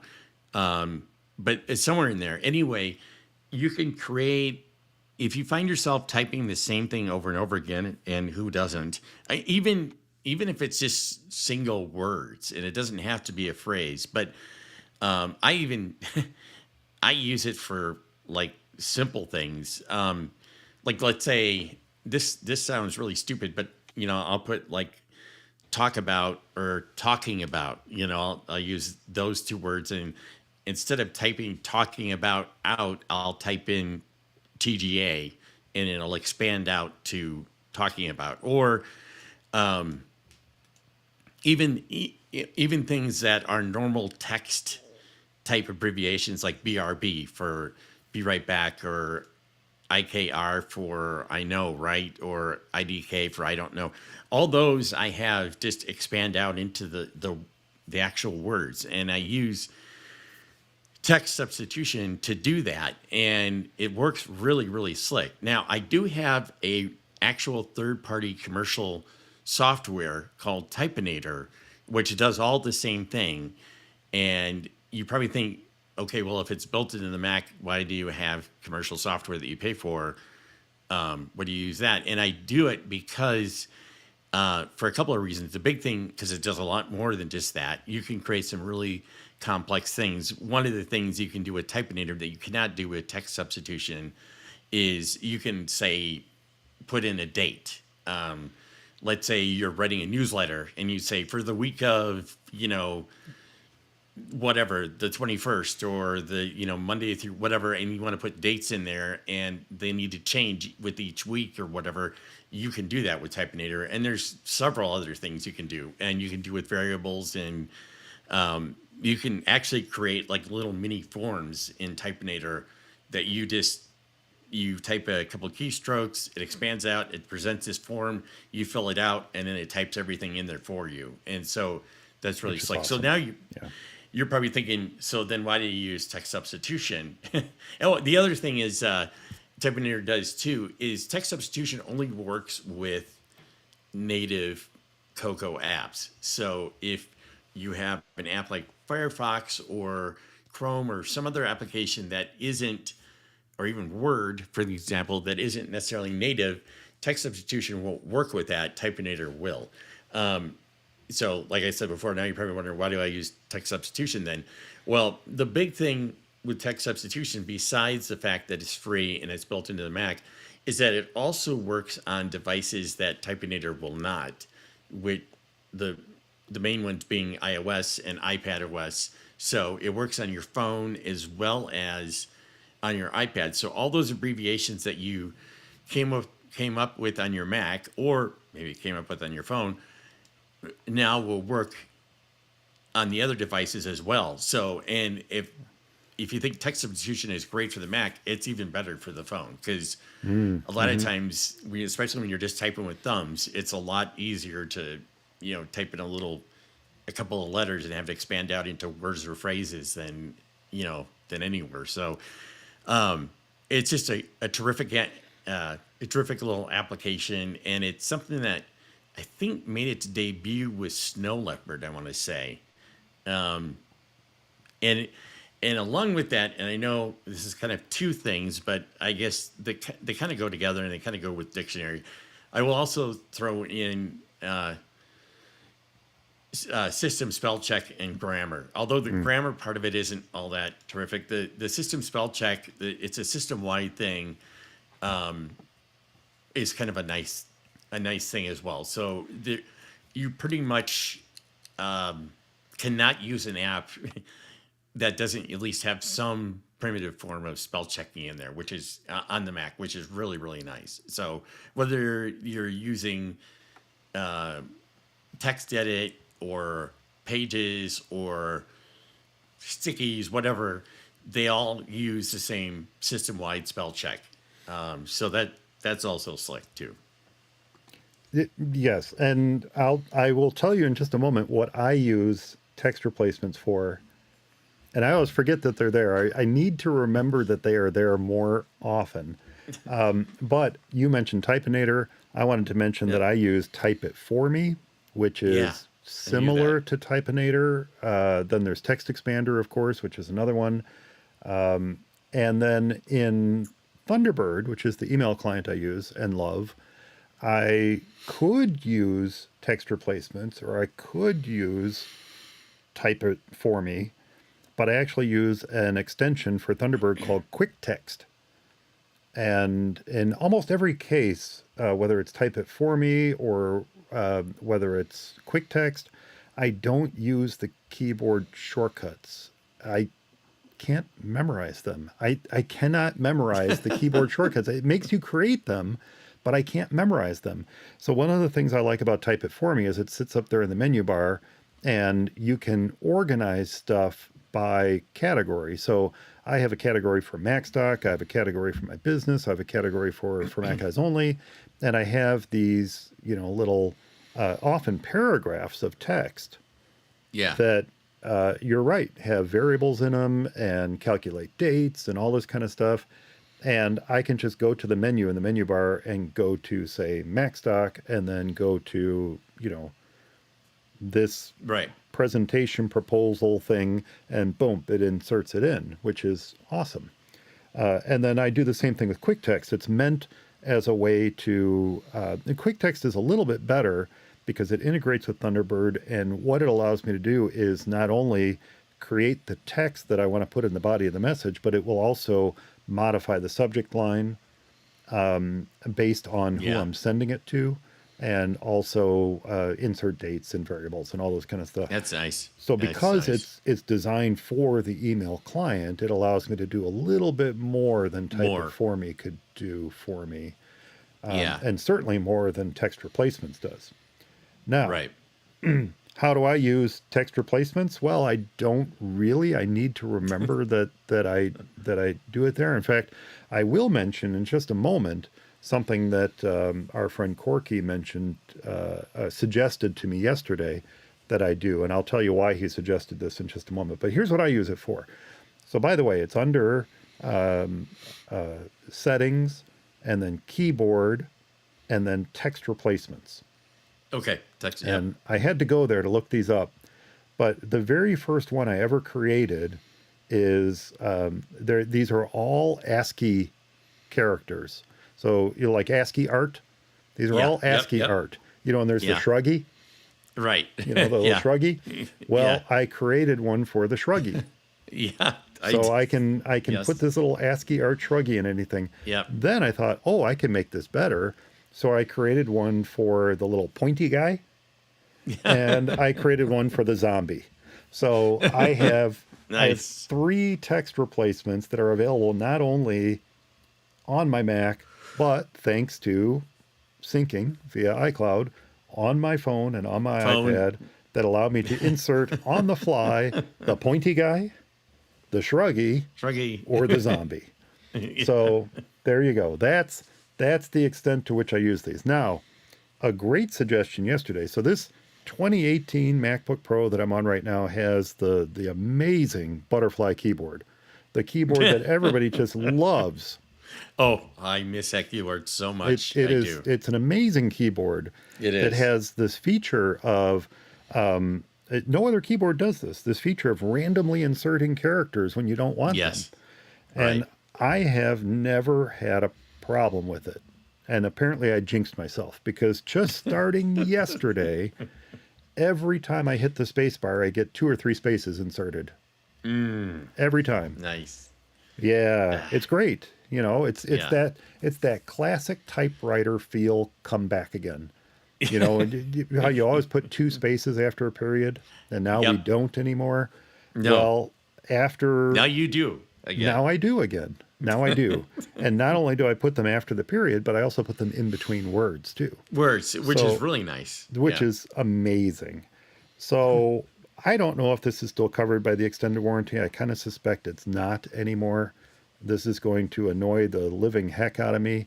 But Corky happened to be visiting me yesterday, and I was complaining about this keyboard issue, and he said, I wonder if you could use text replacements. And anytime you hit 2 spaces, have it substitute a single space. Oh, yeah. And anytime you hit 3 spaces, have it substitute a single space. And I went, a single space. That is genius. So I'm going to try that. Since the keyboard on this has gone completely off the rails, I'm going to try, because look, I'm not going to replace the entire top cover of this laptop just to fix this issue. So if it's not covered by the extended warranty, if it's not covered by the extended warranty any longer, what am I going to do? Right. Well, Apple would have me buy a whole new MacBook Pro, and I'm not really in the market for one right now. So as much as you would like one, it's as not much as I would like one. It's not in the cards. So I need to figure out how to get this taken care of. And perhaps text replacements is going to be the solution. Yeah, I'm trying to think if you can get away with just spaces. I don't know. I will try it. I'm not going to try it while we're recording live, but I'm going to try it because I think that there's potential there. There's absolute potential there to get this taken care of. Yeah, most certainly.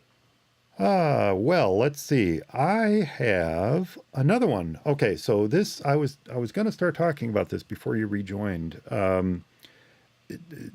Everybody out there, if you listen to the show, you should be familiar with the screenshot keystrokes on the Mac. If you're not, you should be, because I talk about these fairly frequently in hints and Yep. tips and things like that, because I use them literally daily. Daily. I use these keystrokes all the time, whether it's capturing a portion of the screen, whether it's capturing a single window, whether it's I don't capture the entire screen very frequently, but I know the keystroke is there when I need it. And Yeah. those keystrokes are Command Shift 3 to take a full screenshot, Yep. or Command Shift 4, which then allows you do to select area. a portion of the screen, or the feature I use all the time, press the space bar, and then maybe that's why my space bar failed. Press the space bar, and then you can snap an individual window. Even cooler, you can snap an individual window that is behind another window.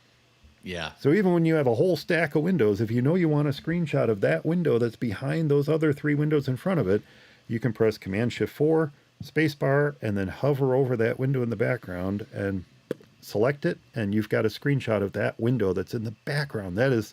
That's way more powerful than being able to select a portion of the screen. Yeah. Well, now there's an app in your Mac's Applications Utilities folder called Screenshot. And you mentioned, Eric, that there used to be an app called Grab. Grab. Yeah. Yeah. And I never used Grab. Yeah. I use it very rarely. Yeah. Yeah, but there's Screenshot. It's called Screenshot. It's under Applications Utilities, as I said.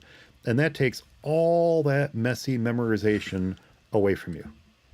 And it does so much more. Once launched, once you launch Screenshot, and you could put this in your dock if you want to, you could launch it via Spotlight, whatever. But once it's launched, you'll immediately see a toolbar at the bottom of your screen, and you're going to be dropped into selection mode by default. I believe what it does is it remembers the last method that you used, but by default it goes to selection mode. And I know that because I don't typically launch the app this way, and that's how it came up every time. And that selection mode allows you to capture a portion of the screen, and then you can move around the border of the marching ants to fine tune what you want to capture, and then you click capture on the little toolbar, and you got your screenshot of that selection. Now, by clicking one of the other buttons on that toolbar, you can switch from selection mode to full screen to selected window mode. All the features we just talked about with the keyboard shortcuts you can do with Screenshot. And if you can't tell what each icon means, which is kind of difficult these days, then you just hover your cursor over each button and it tells you what they do. And now here's where it gets plussed, because you're also going to see two buttons that take screen capturing to the next level, including the option to record, make a video of the entire screen, or take a video of a portion of the screen. And then finally, you're going to see an options button. This is where you can let Screenshot know where you want to save your recordings or screenshots, as well as other things like which microphone to use if you're recording your screen, and if the cursor should be captured too. And then, of course, speaking of the cursor, the other nifty feature is the option to show mouse clicks when recording your screen. Now, it's a super, super handy tool. And if you like to teach friends and family how to do stuff with their Macs and teach them with video, which is a great way to explain stuff, if you can show people how to do something versus tell them how to do something, video is a great way to do it. This is a super way to easily capture what you want to show them without spending a ton of cash on something like ScreenFlow or iShowU, or diving into the arcane interface of QuickTime, which is how I used to do screen recordings, and you still can if you want to. Now, will this replace in my tool chest the much quicker to use keystrokes of Command Shift 4 and Command Shift 3?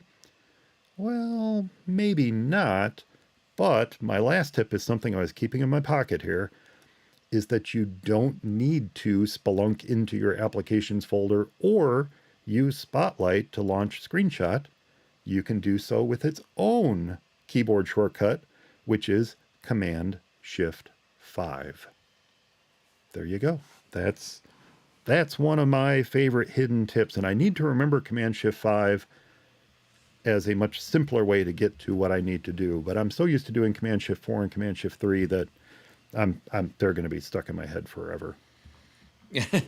Well, Command Shift 5, if you think about it, it's just an extension of, Command Shift 4. And Yeah, it totally. is really, Screenshot is a really slick application, and they've really did that up nice because I've always tended to use third-party apps for screenshots and Which stuff like there that. are plenty. Plenty of, yeah. I've used Snagit, and principally I've used Snagit for the most part. I've also used CleanShot as well. And Snagit has a lot of great stuff that you can do after the screenshot or after the screen recording. But I'm telling you, outside of spending money, screenshot that's built into the Mac is probably about the best you can do. I mean, really, unless you need some serious niche features of something, there's really not much that screenshot can't do for you that you'd want to spend money on something else.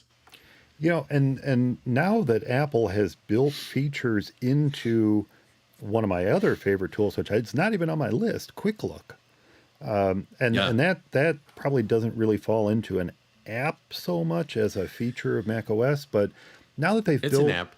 it's an app. Now that they've Yeah. built tools into Quick Look to annotate what you are quick looking, That's cool. not to mention when you take a screenshot and it goes down into the corner like it does on Yep. iOS, and you can then tap that or click it, I should say. Don't tap Yep. your Mac screen; you're just going to get fingerprints all over it. Right. But you can click it and you can then Right. annotate it. Much like you can do with Snagit, much like you can do with Sketch, Right. and some of these other tools. Yep. Sketch is awesome. Evernote they're just ignoring it. It's an I awesome know. tool. I know. I think the one thing that is kind of missing from Apple's tools is a way to obfuscate information. You can draw a black box over it or something, but the blur features that you find in Snagit and you find in Yeah. Sketch just don't Right. exist yet. And I'd really like to once that's in there, then I have Yeah. no need for Sketch anymore. Right. Why wouldn't they do that? I don't understand that. Yeah, so some sort of blur feature, and then Allison showed off during her talk at Macstock an amazing feature of Snagit. Is it Snagit? Oh gosh, now I'm not going to remember which screen capture tool she was talking about, but it will block out just the text. So this is amazing. If you Yeah. have a screen capture and you highlight this area, you can say, get rid of the text in this area, and it leaves the graphics and everything behind, but gets rid of just the text. Text. What? I think I did Snagit. Yeah. That's crazy. So It there are is. features of all the things we're talking about, whether Right. it's dictionary or whether it's screenshot or what I'm going to talk about next, preview, no matter what it is, text expander versus text replacements, there are reasons to want to get the third-party tools. Yeah. But for the typical day-to-day user, I kind of think maybe you don't need to, No. So many No. of these things are built into the Mac, and they're great tools. We just don't know that they are there, and that's part of why I wanted to talk about preview and why I'm going to in just a moment, because it's one of those apps that Apple has just kept improving and improving and improving. But now that the tools are there to modify screenshots on the fly as you take them, now that the tools are there to not only annotate via Quick Look, but to capture text. Oh my gosh. Yeah. that built-in OCR functionality on images has saved my It's, bacon so many I know. times. It's so huge. I use that all the time. All the time. All the time. Yeah. If you don't know about that, if you are in preview looking at a picture of a sign, or you've Yeah. quick looked a picture of a page you've scanned or something, you can you don't have to do anything. You don't have to tell it to OCR or anything. It just automatically Right. allows you to select, copy, and paste that text elsewhere. It's not perfect. No OCR is Right. perfect, but Right. the time it saves me and has saved me in just the what 2 years it's been in existence is incredible. Huge. If you need that functionality, it works in photos too. Yeah. I have I done that when we've posted books to the website for our store and we need a description for that book. I take a picture of the back of the book and I just and use highlight it. it and paste it. It's crazy good, crazy Yeah. good. Yeah, it is. And I've used it actually for like model numbers and serial numbers. Like I'll take the picture of the back of like a I think I just did it for the microwave oven and it's something else where I'm trying to find a manual or see if it's under warranty or whatever. And I'll just take a picture of it and then I'll, like you said, just select that text out of there and paste it into wherever on the website. And it's just, it saves me from having to type in stuff and having to look at it and, whatever. It generally works really, really well. Yeah, yeah, It's terrific. it's fantastic. So now that I've given a little hint, why don't we talk about preview? Because that is really Yeah. what I wanted to focus on this episode. And I thought, you know what? After hearing what Jill said about the Mac and how it wants us to succeed, I think there's definitely room to discuss some of these other apps that are in there. But before I do that, was there anything else you wanted to bring up, Eric? Not that I can think of. Probably one thing I would say that I use more and more now that I'm getting older in accessibility. And I've always said for a long time that all the great stuff can be found under the accessibility preference pane, but Zoom is one of those things. Oh, Being Zoom. able to zoom in on a part of your screen and see that is terrific. And unfortunately, it's something that I've gotten to use a lot more and more as I move Well, along. there are just an amazing. One, Apple's accessibility features are second to none. I can't Right. I can't think of a better operating system and its ability to enhance the lives of those who need this functionality more than macOS and iOS. Right. And Right. look, watchOS and TV, Yeah. everything. Accessibility is at the forefront of their design ethos. It's not buried in the background. Oh, by the way, we have to do this. This is what Right. they think of from the start. Start. Yeah. And you're right. Zoom is one of those features I just use all the time, even if I just want to show off something to someone else who's looking at my notebook. I'll use this. And now you have to turn it on, Yeah. and it's on the new settings. It's under accessibility and then Zoom. And Right. it's a feature called Use Scroll Gesture with Modifier Keys to Zoom. Yeah. Could probably word that better. And you turn that I know. on. Well, look, they can do settings better. So once they do Right. settings better, they'll word this better. But use Yeah, scroll right. gesture with modifier keys to Zoom. You turn that on, and by default, the modifier key is controlled, but you can change it. You can change it to option, you can change it to command, whatever modifier key you want to use. And then there's an option to choose whether you want to zoom the full screen or split screen, Yes. which is kind of cool, or picture Yeah. in picture, which is like Which is what a I use. magnifying Yeah. glass. That's like a magnifying Yeah. glass. If you It think is like a about it. magnifying glass. Yeah. It's pretty slick. It's the one it's pretty much my default Zoom for the most part. And I see features in here that I just flat out don't use. I see touch bar zoom because in Yeah. addition to the amazing butterfly keyboard I have, I also have the touch bar, which is permanently locked in show function keys mode. And then, so there's apparently a touch bar zoom, and there's a hover text. So you can press Command to display a large text view of the item under the pointer. And then there's the trackpad gesture to zoom, which is, clearly for laptop or Macs with trackpad. Right. And then there's Which the I don't keyboard. use. Yeah, Yeah. I don't use that. And then there's the keyboard shortcuts to zoom. I don't use any of that except for use scroll gesture with modifier keys to zoom. So you hold down the control key, scroll on your mouse or scroll on your Yep. trackpad, and it zooms in on your display. And you said you use picture in picture. I use picture in picture, and I do use the option control keyboard shortcuts to activate the picture in picture. So it if I hold down those keys, it zooms in temporarily into wherever I want to look, and then the second I let go, it's done. And so I really like that because I That like would be kind of the useful. instant. I'm what is that? Oh, okay. And then I go on or whatever. So I use that quite a bit. In fact, I've used that enough now that I of course have it set up on my iPhone, but I have it on my iPad where I can use the same exact keystrokes and the same sort of picture in picture because it's something I just kind of tend to use. So And I didn't even know this. There is an entire screen full of advanced functionality that you can turn on or off for the Zoom. I'm yeah, just going to let people go through that themselves. yeah, But Zoom is amazing, and I do use it all the time. And I have it mine set is. to do full screen zooming, but I have used the kind of magnifier feature too, and I like that a lot. Yeah, So yeah, yeah, Zoom is great. very nice.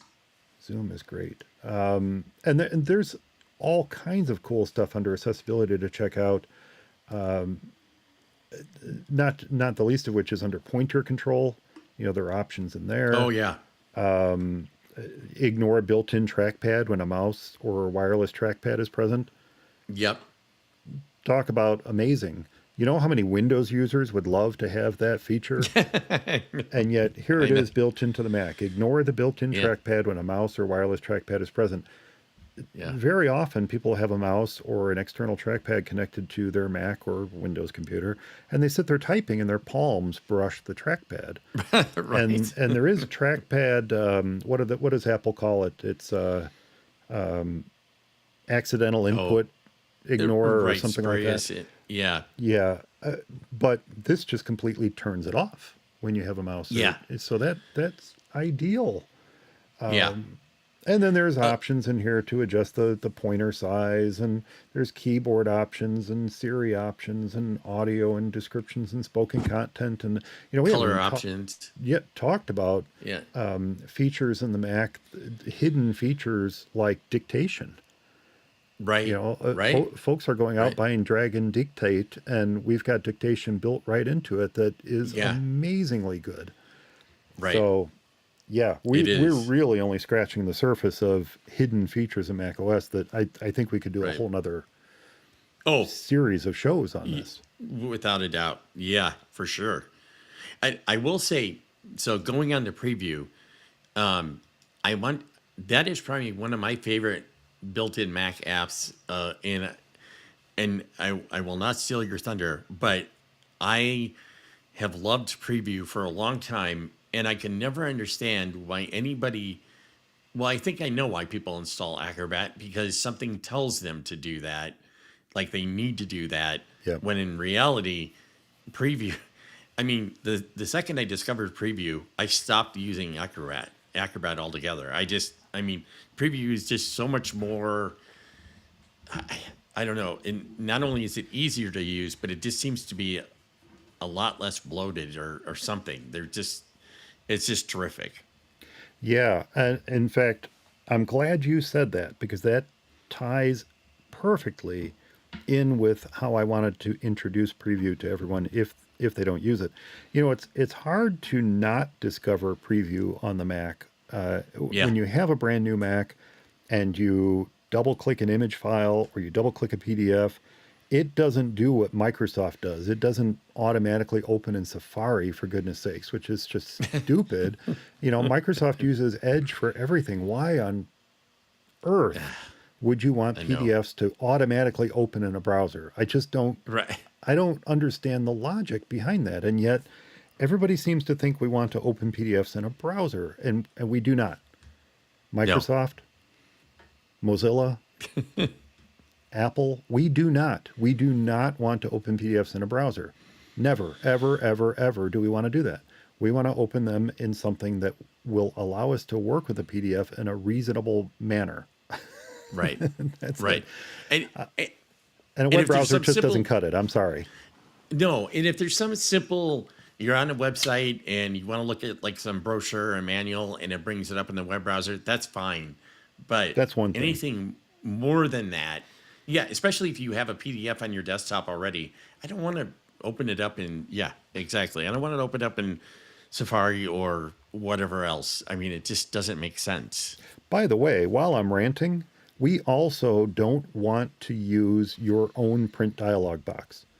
We want Yeah. to use the system print dialog Yes, box. We do dialog not box. want to use every browser does this now. Every single one of them. I think Chrome started it. Chrome started it. Yeah. All these Chromium browsers followed. And for some unknown reason, Mozilla decided that it would be smart to do that with Firefox too, which just annoys the heck out of me. So anytime I want to do anything more than a simple print, like export to a PDF, which is built into the Mac and has been since Right. 2000 freaking one, Yes. we have to scroll all the way to the bottom and then Yep. say open with system or print with System. system dialog box. Yeah. That's just stupid. It's so annoying. We don't want I that, don't, and we don't want PDFs in the browser. and I don't Get off even my think, lawn, gosh darn it. But I seriously, I don't think Windows users want that either. I think if Windows users are using Chrome or Vivaldi or Firefox or whatever, they don't want that. They want the system because invariably there's going to be something in the system print dialog that's not going to be available because of whatever driver they're using or whatever There's printer. tons of stuff. Double-sided printing comes up. Yeah. Color controls, exporting to PDFs. I mean, all this stuff. You're right. You're right. so There's annoying. tons of stuff. It's very annoying, and it needs to stop. Yeah. These are not mobile devices. On a mobile Right. device, it's one thing. These are not mobile devices. Yeah. There's a reason there's a system print dialog box. Right. Stop making me use your print dialog box. I don't want Get to. off my lawn. Get off my lawn. Gosh Get off darn it. my lawn.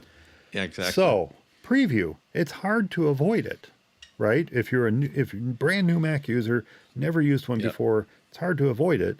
But what do new Mac users do? One of the first things they do is install Adobe Reader. Right. And very often it is because they're told to. You know, they're on a website and they're going to download a form or something, and right Yeah. there on the website it says, "Oh, to view this form, you need Adobe Reader. To get it, click here." Yeah. And they click there and they get Adobe Reader, and it says, "Do you want to be your default PDF viewer?" And they're like, "Sure, why not? That's what I used on Yeah. Windows. I'm going to use it here." And Yeah. no, stop. You don't need Adobe Reader, especially not now. Now, there was a time where there was some real value to Adobe Reader, especially when it came to things like filling forms. Right. There was some value Right. to it. There was a lot of value to an app called PDF Pen Pro. I love PDF Pen Pro. I still have it installed on my Macs. And there was some amazing value to PDF Pen Pro when it came to things like editing PDFs, OCRing PDFs, special things you might want to do with it when you're exporting them. Rubber stamping them. What do they call it? Like stamping it with draft. Oh, yeah. You know what I'm talking about. Like Little overlay graphics and stuff like that. watermark. Watermarks. Yeah. There you go. There were advantages to PDF Pen Pro. So what would I do when I had a client who needed to do something more with PDFs than what preview of Days Gone By would allow them to do? I'd say get PDF Pen Pro. Smile Software is awesome. They make great software. PDF Pen or PDF Pen Pro, they both, great tools. More often than not, they would go with the pro version, and then they'd be very happy. They would make it the default PDF viewer and use it all the time. Well, in that time, Apple has been making an amazing number of improvements to preview, like just tons of stuff. We mentioned a little while ago the ability to OCR a document that you didn't have before. The Right. ability to easily annotate and edit PDF documents. And we had some editing, but not as full featured as maybe what we wanted if we were used to using something like Adobe Acrobat, the full pro version of Acrobat, or PDF Pen Pro. You know, Right. there were tools in there that just were not available in preview. Well, Apple has been changing that and changing that rapidly. Every iteration of preview is just becoming better and better and better. And yet it Yeah. still remains lightweight and easy to use. It keeps the as much as I complain about pages and numbers in Keynote hiding the more advanced tools, preview keeps those more advanced tools out of the way until you need them. Right. And Right. in many ways that's the better way to do it with something like preview. Well, I had a client call me up and he was having a heck of a time opening a super large, I mean, this was hundreds and hundreds and hundreds of pages, not just a generated PDF, but hundreds and hundreds of scanned pages. Oh wow. This document was ginormous, and PDF Pen was just choking on it. It couldn't do anything with this document. It would open it, but then you couldn't move through pages, you couldn't go through the thumbnails. It was like you overloaded its brain and had no idea what to do with it. And I said, well, gosh, I don't know what to do. I mean, that PDF Pen is a great program. I said, now, granted, Smile Software sold it off. And the company that bought it is a company that developed Windows PDF software. But the thing is, Oh. they haven't really touched PDF Pen Pro. They haven't done anything with it. It's just been stagnant for like a year and a half, 2 years. Smile would be releasing at least one major upgrade a year when they maintained it. And it's just been kind of dead in the water since then. Now, if there's been something new with PDF Pen Pro that I'm not aware of, I apologize, but I haven't seen any updates to what I'm running, and I've Yeah. not received any offers to upgrade to a newer version of it. I think they're in the process of merging it into the same lineup as their Windows software, which was a completely different, differently named product. And I'm a little concerned for what that means for this, what was and is to this day pretty good pro PDF editing software. However, PDF Pen just really hated this document. It was hundreds and hundreds of pages, and like I said, they were all scanned pages. Yeah. Scanned. So probably huge It's too. probably Yeah. huge. And when you open up something like that in PDF Pen, one of the first things it always does is, would you like to OCR this document? Oh, And sure. just to play it safe, we're saying no, don't OCR it. I mean, this thing's huge. Don't touch it. It still was just it didn't know what to do with this giant document. So I said, you know what? Let's just see what happens when it opens in preview. Let's just see. Previews come a long way. I told him this. I said, previews come a long way since we got you on PDF Pen Pro. Let's just see what happens. And it opened the document in seconds. Yeah. Like just boom, it just opened right up. And not only did it open that document, but it allowed him to whiz through it faster than he ever could with PDF Pen. It was just amazing how easily Preview digested this document. I'm always amazed at that too. Why that is with one piece of software versus another. When you sent me that SQL dump, I think for the last site we worked on, Mm-hmm. and I could not open that up in any text editor, no matter. But then I think I found it someplace. Somebody said, "Yeah, BB Edit will open it up," Yeah. and I opened it up in BB Edit, boom, and it just flew through it like, like Jobs would say, a knife through butter, and it was nothing to it. And you're like, why are these other ones choking on it?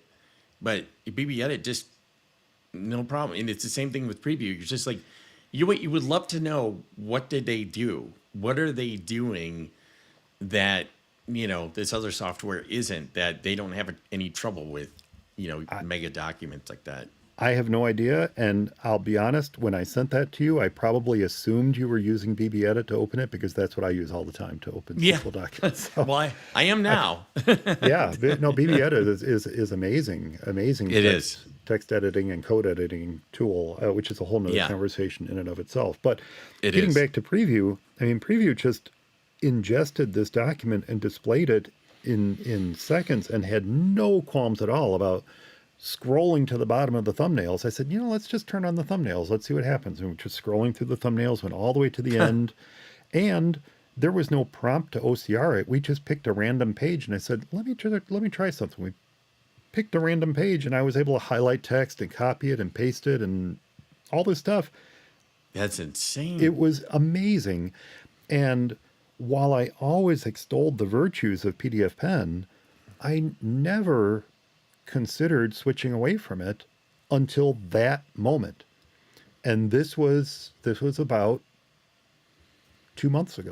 It was about 2 months ago. All that time I was using PDF Pen Pro. If someone wanted to do more advanced stuff, now just get PDF Pen Pro. Even though I said that wrong. Even though I always extol the virtues of Preview, that's what I should have said. Even though I always extol the virtues of Preview, I never considered switching away from PDF Pen until that moment. That's how I should have said it. Because Preview is amazing software. We had a fantastic talk on Preview at Macstock several years ago. And it was very eye-opening what you can do with it and the amazing things it could do. And that was back then. That was 5-6 years ago. Yeah. Yeah. And Apple has just done so much with it and made it so much better in the time since. Ventura, I can't wait to see what it does in Sonoma. Yeah. So yeah. without turning this into a how to use Preview conversation, I just wanted to run down, I took some notes of some of the things that you can do with it. So and we all know you can use it to view images. You can open JPEGs, you can open pings, PNG files, you can open TIFF, you can open all kinds of image files, you can crop them, you can resize them, you can do all kinds of stuff with it.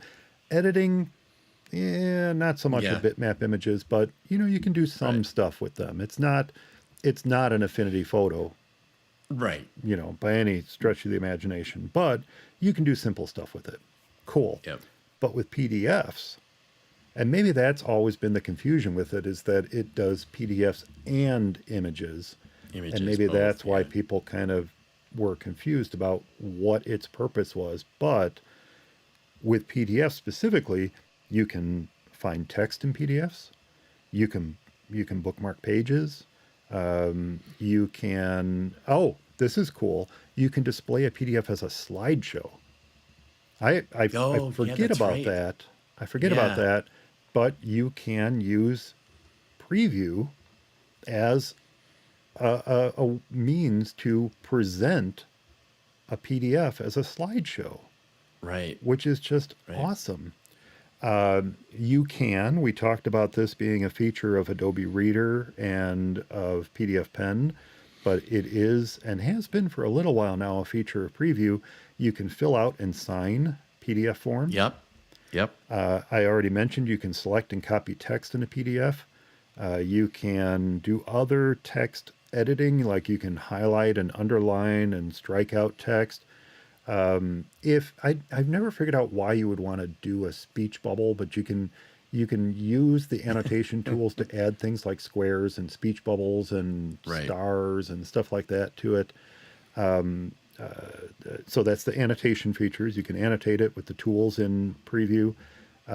Here's a feature I use all the time, which is difficult or more difficult to do in PDF Pen. You can combine PDFs. And it's as simple as dragging and dropping them together. If you have one open, you open the sidebar with all the little page thumbnails, and you take another PDF from the Finder, and you just drag it into that sidebar, and it gets added. And it becomes part of this larger, this new PDF. Larger document. You can also then, of course, delete or move pages around within it. You can crop or rotate. You can rotate pages within a PDF very, Yep. very easily, which is cool. You can export them as images if you want to. You can copy images from a PDF and export them, export PDFs and images. You can password protect a PDF. You can Yes. obviously you can print them. So there's all these things that we think of as being features of something like Adobe Reader or PDF Pen, and there they are in preview, Yeah. ready to be used. So I was ready to make preview my default PDF viewer, and I did. And then I encountered a problem. So I'm gonna mention one problem, and this is not a preview problem. This is an Apple problem. This is Apple wanting to watch our privacy more than we want them to. So I have an application that generates invoices for me. And when I generate those invoices, it doesn't stick them by default in, it doesn't stick the PDFs by default in my documents folder. It puts them within my home folder, library folder. There's a place within my home library folder where it stores these PDFs, whether they be invoices or estimates or what have you, stores them in there. Okay. I can view them. So from my invoicing application, I can open the PDF and I can view it. It opens in preview just fine. But in PDF Pen, I can use the trick of holding down Command and clicking the little icon in the title bar and opening up a Finder folder where that PDF is located. So whenever you have a document open on the Mac, you have the title bar that shows the name of that document. If you hold down Command and click it, it'll show you the path to where that file is stored. And if you click on it, it'll open a Finder window to where that file is kept on your Mac. Because it's kept within the library folder of my home folder, not the system, my home folder. This is my stuff. Privacy shouldn't even apply here. But because it's in my library folder, preview won't allow me to command click that file name and jump to the folder where that file's kept. And I need to do that. If I need to mail this invoice out to somebody, I need to get to the original file. What? PDF Pen allows me to command click the file name and jump to that folder. But preview does nothing. I can command click it until I'm blue in the face or blue in the finger, and it will not show the hierarchy, the path to where that file is kept. Why? It's some sort of security. No idea. I can only assume it's because it's in my library folder. Now, if I open a PDF that's on my desktop, I can do it. I can command click the file name and the title of preview, and it'll take me to where that file is in a Finder window. That is really weird. It's stupid, is what it is. It is stupid. It's stupid. It's a feature of macOS. Let me use that feature, gosh darn it, Apple. I know. But I know. because it's kept in this, effectively a hidden folder. The library folder is hidden. But still. I haven't tried unhiding the folder, but if it's a hidden folder within my home folder, I believe that has something to do with it, why Apple won't allow me to command click it and jump to that location. But that's something I do several times a week, sometimes several times a day. That's kind of weird. I'm generating estimates and invoices for people, and I need to be able to jump to that folder, and I can't do it with preview.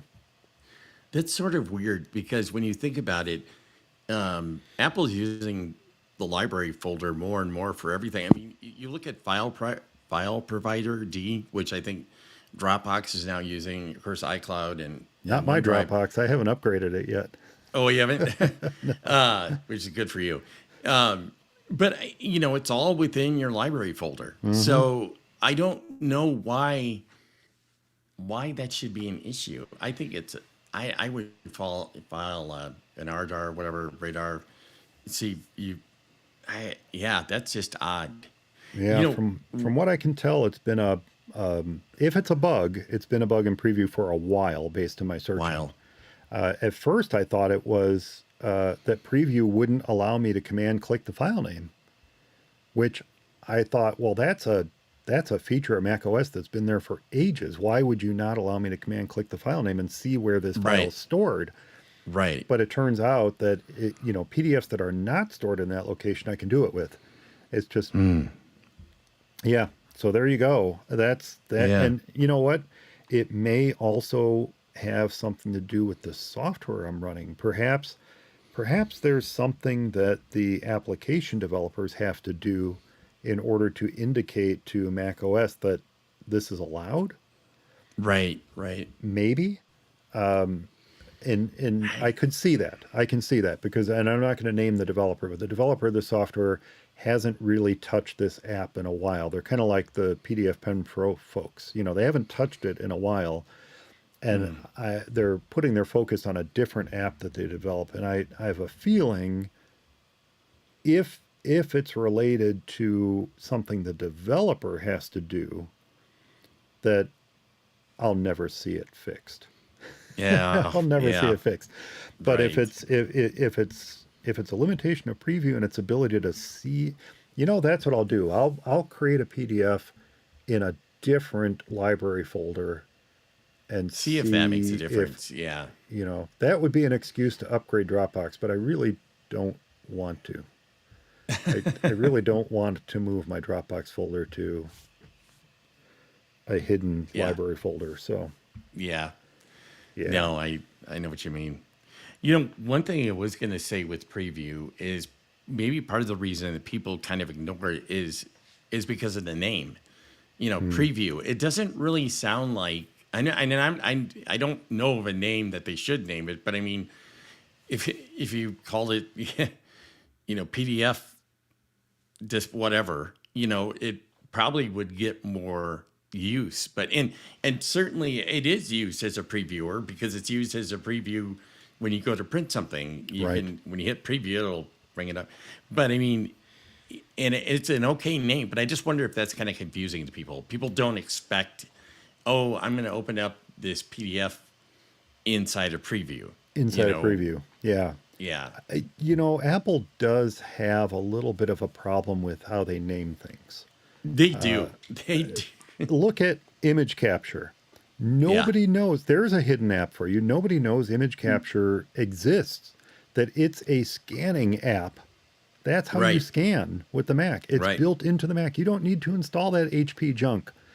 It's right, image right, capture is right there in your applications folder, right but there. nobody knows it because it's called image capture. It's not called image scanner. Scanner. In fact, actually, that's another thing you can do with preview is scan in images to preview as well. You can. Yeah. But the naming thing, you're right. I always thought that Microsoft kind of beat them on that a little. Like the Mac names seem to be kind of like how do you say it? Maybe like the English UK names for like the Finder. It finds things. We'll look for it in the Finder. Windows is Explorer. Explorer. We're in More on the Indiana Mac, Jones. Yeah. on the Mac you have Get Info. It almost sounds like a method in secret Get Info, where in Windows it's Properties. On the Mac it's Alias, and the Windows it's Shortcut. It just seems Shortcut. like yeah, Yeah. When you have to describe an alias to someone, how do you describe it? You describe it as a shortcut. It's a I pointer. just I know. It's, you know, I know. and I think part of the problem with Apple's naming is that they name things too simply. Like if you Yeah. look at pages and numbers, Keynote's different. Right. Keynote's a unique. I mean, Yeah, that's a good name. As far as applications are concerned, that's a unique name. It describes what it's used for, but pages and numbers are just horrific. If you Yeah. if you try to look up how to do anything in pages, tell me how to phrase that search in Google where you don't just get up search results that describe how to do something in the page of a Word document. Right. It's just horribly named. Right, right. So you have The to only thing I you have can to think throw of in is Apple Pages. So right. Apple Pages, but then You're right. you still don't. Yeah, It no, still doesn't work right. The name is just not yeah, conducive to trying to find help with the program. right. No, And there's a they few would have been better notes. off. Notes is another one. Another, they would just better off naming it word processor, spreadsheet. You know, Why not? Yes. yeah, simple word thing. Yeah, I mean, I know it is. Yeah, you're right. I've always thought that too. That those apps were not named very well. Yeah. Yeah. Yeah, So messages. Anyway, messages. I mean, I think sometimes it's just a little too simply named. And Right, when you're right. 100% both feet fully into the Apple Yeah, ecosystem, it makes perfect sense. But when right. you're trying to photos, when you're trying to describe something to someone, well, you load your photos into photos. What Photos. do you Yeah, mean into photos? I'm loading my photos. No, okay, wait a minute. Let me rephrase this. yeah. Right. You're loading Okay. your pictures into photos, Photo. but they It's like are the who's on photos. No, first. no. Okay, let me try this again. You load your Yeah, pictures into the Apple application called Photos that's found photos. in your applications folder. Oh, that. You mean the thing with the little pinwheel on it? Yeah, yes, yes. That that's called Photos? Yes, it's called Yes, Photos. it is called Well, photos. why do they Yeah, call it Photos? I don't know. I don't know why it's called Photos. It just is. because they called something else. They already called the preview. They named something else preview. So Yes. they already Why used that. why Yeah, they couldn't stick with iPhoto? I know. I know. At least Seriously. they stuck with iMovie and Yeah, GarageBand and Final Cut. I mean, but why did they rename it Photos? For goodness sakes, that's just the worst. I I don't don't know think either. I don't think anyone who works tech support or has to describe how to do things to a family member decided on how to name these applications. No, It's just no. it's just Yeah, anywho. All right. another one. Any Aperture. Back when it aperture. existed. Yeah. Aperture, yes. Any other apps you'd like to bring up? Any other hidden apps? We talked about a few bonus surprise ones while we were chatting there, but any other apps you like on the No. Mac that you want to mention, or should we think about maybe doing another episode about these in a few months? I think that would be a really good idea, actually, because there probably would be some apps that I could, go into a little bit more, but might, might be a little time might be a little bit short now, but yeah, Well, here's an even better idea. Let's put it out to the listeners. What yeah, apps do you use on the Mac that you think are underrepresented, that don't get the credit they deserve because they're buried in the applications utilities folder or just buried outright like image capture in the applications folder and people don't know that they exist? What are your right. favorite hidden apps on the Mac? And let's talk about those in the show instead. That's a great idea. Well, then, with that said, I think that's going to do it for this episode of Mac Guys Only. I hope everyone enjoyed it. Remember, we do love to get your letters, so if you have any comments about the show, a tip to share, a software or hardware problem with your Mac, or, as I just said, you have your own favorite hidden apps on macOS, be sure to leave your favorites in the comments of this week's show notes found at formaceyersonly.com or drop me a line, Mike at formaceyersonly.com.